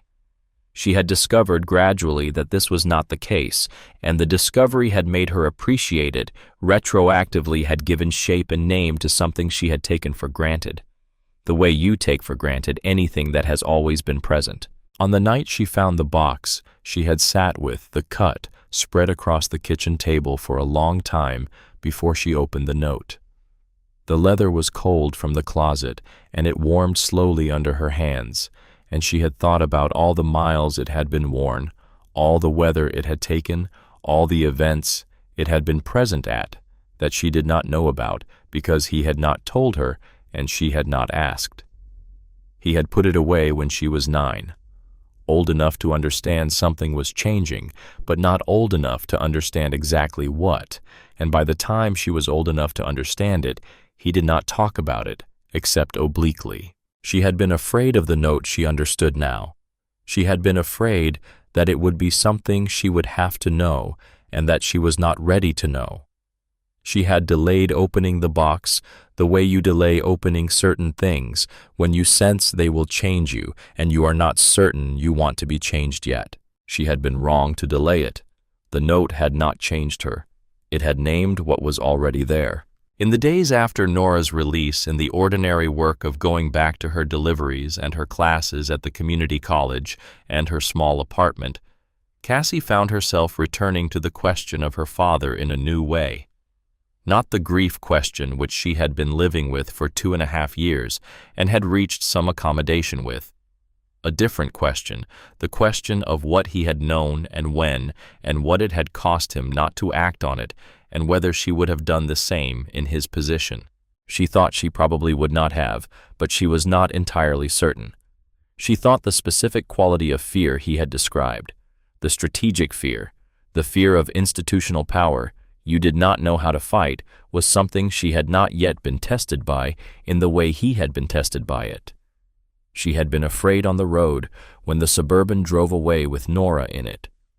She had been afraid in the hallway of Crestwood with the prepaid phone in Nora's hand. Fear was not the variable.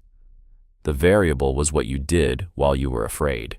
Her father had been afraid and had built a path and handed it forward. She had been afraid and had followed the path. She was not sure one was braver than the other. She thought they were different expressions of the same underlying thing, shaped differently by the different circumstances of 2 different lives. She talked about this with Ghost one afternoon when she stopped by the garage with a map she had brought of a different situation, a different set of questions that had come to her through Dutch's encrypted channel. Ghost had listened to her thinking and then said, "The thing about fear is that it tells you the same thing every time, regardless of whether it is right. It says, this is not survivable. And you have to develop the habit of asking it for its evidence the same way you would ask anyone who made that claim. Most of the time, the fear does not have evidence. It has pattern matching. It has the memory of other things that were hard," she said, "and when it does have evidence." He said, "Then you factor the evidence in and you act anyway with accurate information instead of inaccurate information. Fear with accurate evidence is just risk assessment. You do not stop because the risk is real. You plan for it."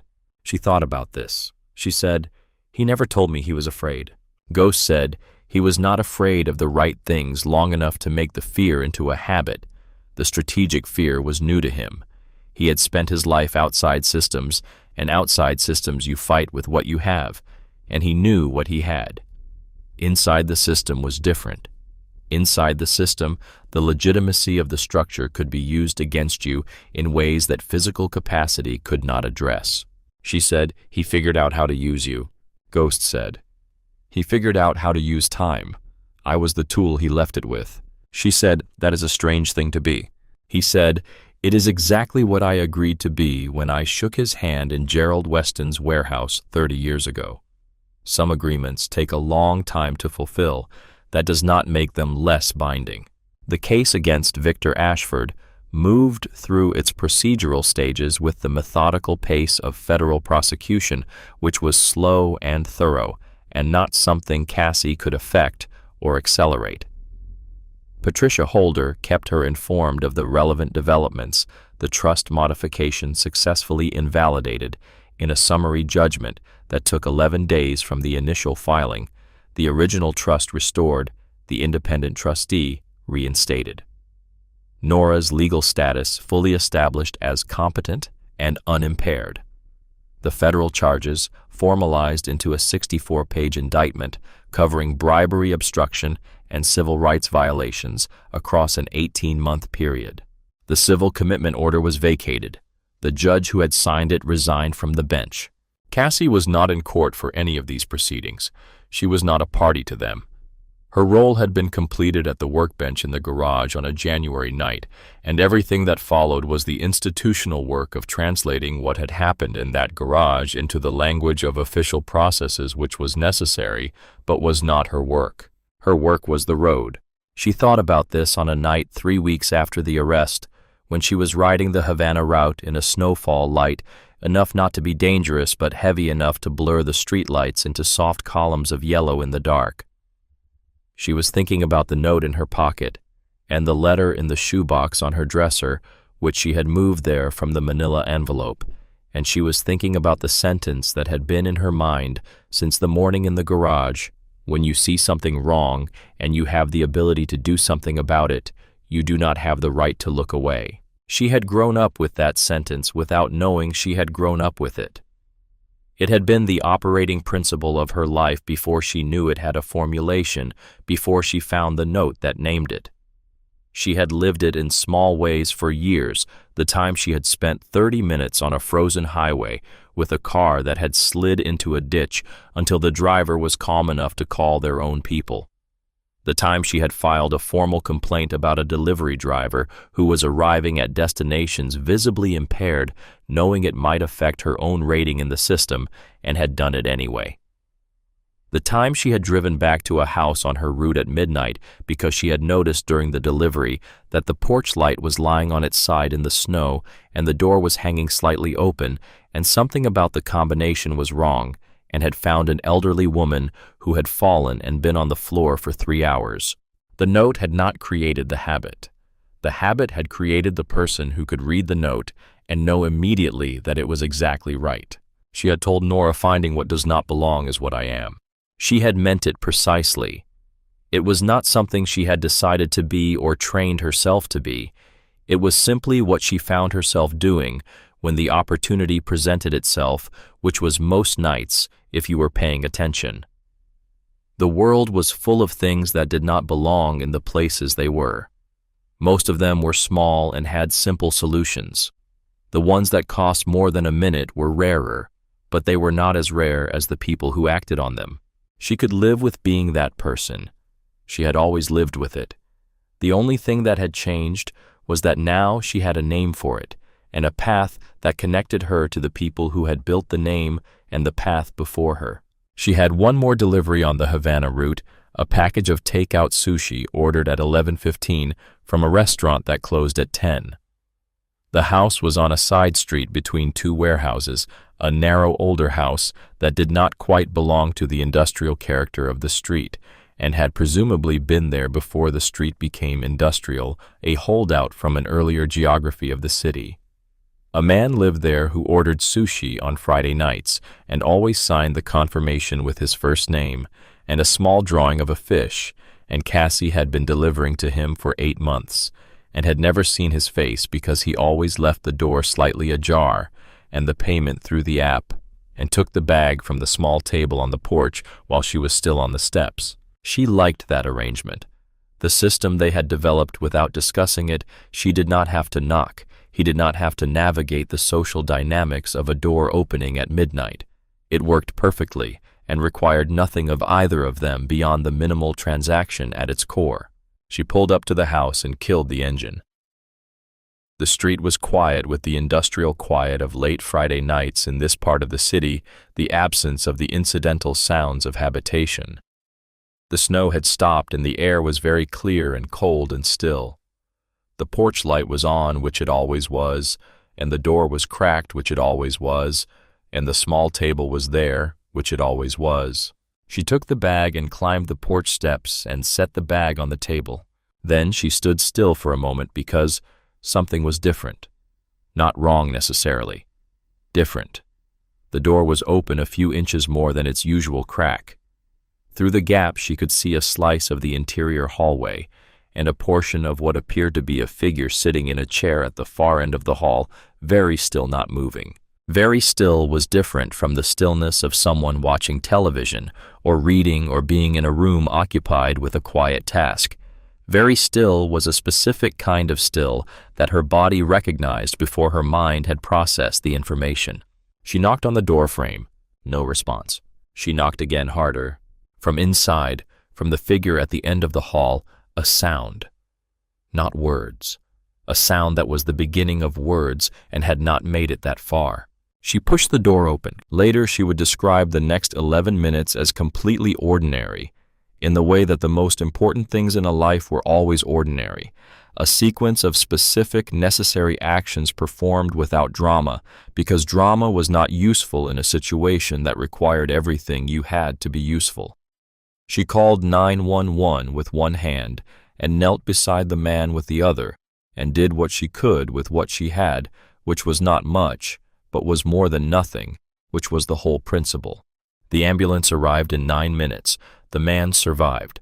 His name was Franklin, and he had been sitting in that chair for 2 hours before she arrived, and he would have been sitting in it for considerably longer before anyone else thought to check on him. She sat on the porch steps while the EMTs worked inside, and the cold settled around her like water, and the stars that had come out after the snowfall were very bright and numerous above the orange glow of the city to the west. She was thinking about the sentence in her pocket. She was thinking about the cut on the hook by her door and the letter in the shoebox on her dresser and the father who had written both. She was thinking, yes, this, every time. A week after Franklin's emergency, she received a text from the contact Dutch had set up for the OIG arrangement. Brief and informational, a name, an address, a description of something observed by someone who did not know what they were looking at, but had noted that it did not belong, the kind of something that official processes were not structured to pursue efficiently, the kind that required someone who could move in the gap between seeing and acting. She sat at her kitchen table and read the message twice. She looked at the cut on the hook by the door. She looked at the note pinned to the wall beside it, the small piece of notebook paper with the cramped and deliberate handwriting that she had memorized by the second reading and thought about every night she rode. She picked up her phone. She typed one word. She said, understood. She put on her jacket. She put on her helmet. She went out into the night. The city was the same city it had always been. The same roads, the same dark, the same cold that found the gaps. The same stars above the river when the clouds cleared, the winter stars of the inland northwest that she had known her whole life, as familiar to her as the roads themselves. The same emptiness of the streets after midnight that could hold anything at all, nothing, or something, and the only way to know was to stop and look and decide what you were seeing and what it required of you. She stopped when it mattered. She looked. She did not drive past. She never did. The road stretched ahead of her, cold and specific and real, and she rode it the way her father had taught her to ride everything worth riding, with her eyes completely open, at the speed that left her capable of reacting to whatever appeared, with the understanding that what you see and what you do about what you see are the only two measurements that matter when the final accounting is made. Everything else is just the distance between them, and the distance was always closable if you were willing to close it. She rode until the last delivery was made and the streets went quiet around her, and the stars came out hard and clear above the river, and the night held still the way it held still sometimes in January, when the cold was complete and the air had nothing left in it but clarity. She breathed it in. Then she turned for home. She saw Nora one more time that winter in March, when the ice on the Spokane River was breaking up, and the city was in the particular fragile mood of a place that has endured a long winter and is not quite ready to believe the worst of it is over. They met at a coffee shop on South Hill neutral ground, the kind of place with good light and corner tables where conversations could be private without being furtive. Nora looked different. Not unrecognizable, not transformed, but different in the way of someone who has had several weeks of adequate sleep and regular meals, and the freedom to move through the world without calculating every action for its risk.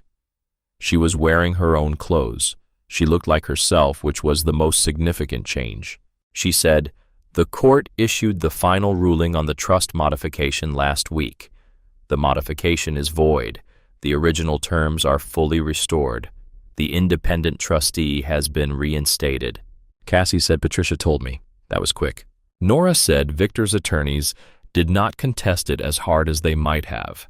"I think they were advised that contesting it aggressively would draw more attention to the circumstances under which it was originally executed. That attention would not have been beneficial for the criminal case." She looked at her coffee for a moment. She said, "I am going to donate the income from the trust for the next 3 years to the State Public Defender's Office and 2 organizations that provide services to people in involuntary psychiatric holds. My attorney thinks this is financially conservative. I think it is the correct use of the money for the near term." Cassie said, "That is the correct use." Nora said, "My father built the trust to protect me. The protection worked the way he intended it to work. I want the income from it to do for other people what it did for me, provide the means for a correct outcome in a situation where an incorrect one was being engineered." She paused. She said, "I am also going back to work. Not at Kootenai immediately. There is an opening at a clinic in Spokane Valley that does primarily community health work, underserved populations, irregular hours. It seemed like the right kind of place to begin again." Cassie said, "It sounds right." Nora said, "It sounds like the kind of work that requires paying close attention to people who have been given many reasons not to expect close attention." They were quiet for a moment. The coffee shop had the mid-morning sound of a neighborhood place, the espresso machine, other conversations, the bell over the door when someone came in from the cold. Nora said, "I have been thinking about what you said to me in the garage, that you find what does not belong. I have been thinking about what that means as a practice, as something you build a life around rather than something that happens to you occasionally." Cassie said, "What have you concluded?" Nora said, "I concluded that most people who are capable of doing it do not do it because the structure of daily life is designed to absorb attention. The full schedule, the obligations, the legitimate demands of a normal existence. The things that do not belong are easy to not see when everything else is making demands on your vision. The people who see them are not people with exceptional capacity. They are people who have kept a portion of their attention deliberately unfilled, left it available, reserved it for the things that do not fit." Cassie thought about this. She said, "My father called it knowing what you know and knowing what you do not know and being clear about which is which. He said most people filled the space of what they did not know with assumptions because assumptions were more comfortable than gaps. He said the gaps were where the important things were if you kept them open." Nora said, "That is the same idea from a different angle." Cassie said, "He was good at finding the same idea from many different angles. It was how he made sure you had it." There is something about Spokane in January that rewards people who know how to read it. The city presents itself differently in the cold months than in the warmer ones, stripped of the green cover that softens the landscape between May and October, and reduced to its actual structure, the river cutting through the basalt, the industrial neighborhoods laid out in the honest geometry of working land, the residential streets climbing the hills with the particular order of a city built by people who expected to stay. Cassie had lived here her entire life, and she had learned to read it the way she had learned to read everything that mattered through sustained attention over enough time that the reading became automatic.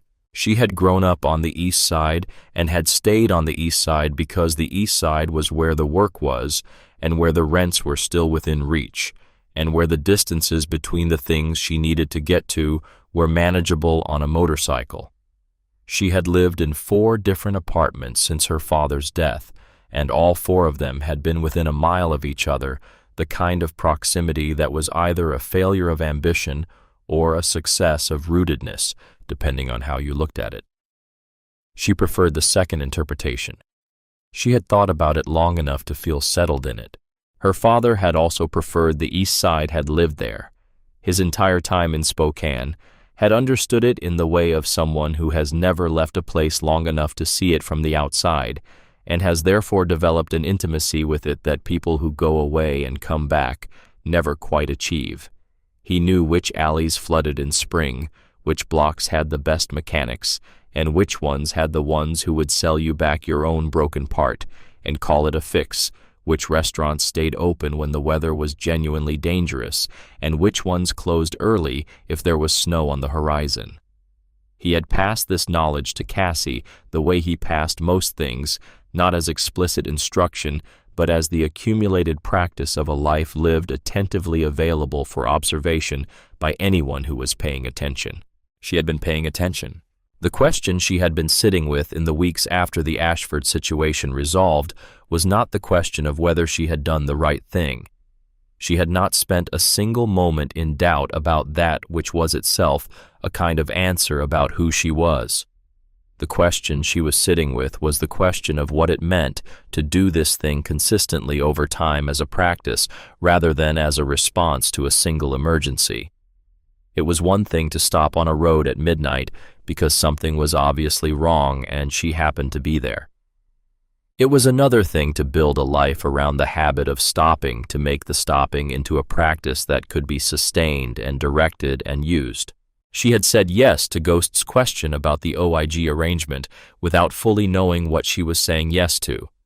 She had said it because the note in her jacket pocket said she had to, because the letter in the shoebox on her dresser said she was built for exactly this, because the cut hanging by her door said that this was what a person who lived by the only rule that actually meant anything did with the life they had. She had said yes, and now she was finding out what it meant. What it meant, she was learning, was not dramatic in the way she might have imagined if she had imagined it in advance. It was mostly a matter of paying attention to the things she was already paying attention to and knowing where to root what she found. The gap between seeing something and doing something about it had always existed, and she had always been in the habit of closing it.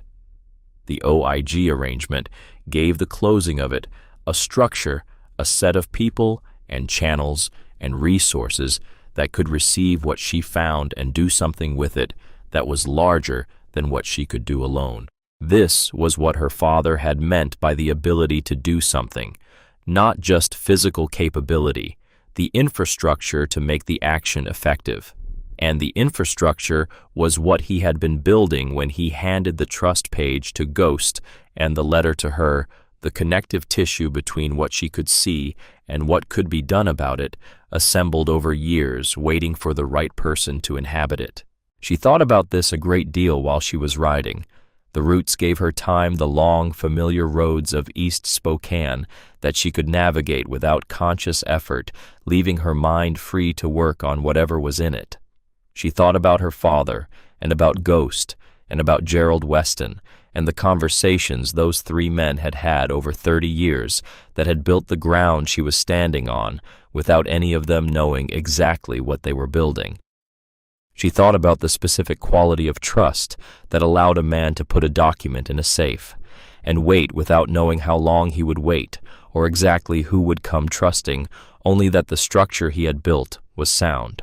She thought about Nora recording through a wall for 8 months in a room she could not leave, with no certainty that anyone was coming sustained by the same quality of trust. Not trust in a specific person or a specific outcome, but trust in the structure itself, in the idea that a thing built correctly would eventually be found by someone who could use it correctly. Trust as a practice rather than a feeling. Trust as a discipline.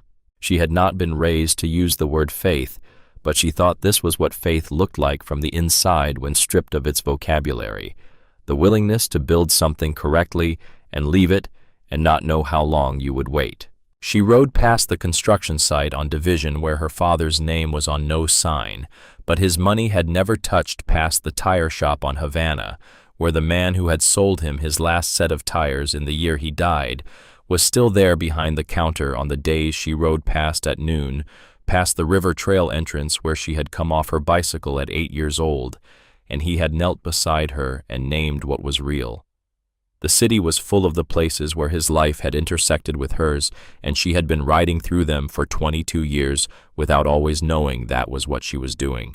She was knowing it now. The first time she used the OIG channel to route something that led to an actual outcome, it was not a dramatic situation. It was a pattern she had noticed over 3 weeks of deliveries, a property management company in the north part of the city that was collecting deposits from prospective tenants on apartments that were not actually available, that would never be available, and then citing regulatory issues when asked for refunds. She had seen it because she had delivered food to 3 different people in 3 weeks who mentioned it independently in the way people mention things that have frustrated them to the person delivering their food as a small vent of grievance to someone with no stake in it. She had routed it through Dutch's channel. The OIG contact in Portland had passed it to a state consumer protection unit. 14 days later, a cease and desist had been issued, and the refund process had been formalized.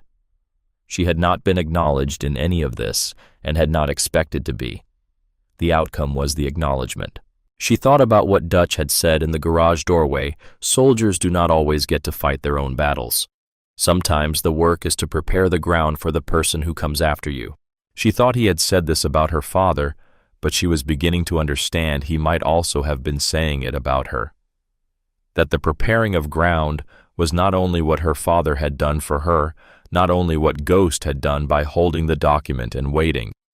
It was what she was doing now every time she noticed something and routed it correctly and stepped back. She was preparing ground. She was building infrastructure. She was creating the conditions under which a thing that had been wrong could be made right by someone in a better position to make it right. The note said, "You did not have the right to look away." It did not say, "You had to be the one who fixed everything yourself." It said, "You had to look, and you had to do something about what you looked at, and both of those things were required." The specific form of the doing was flexible. The looking was not. She had looked her whole life. She would go on looking.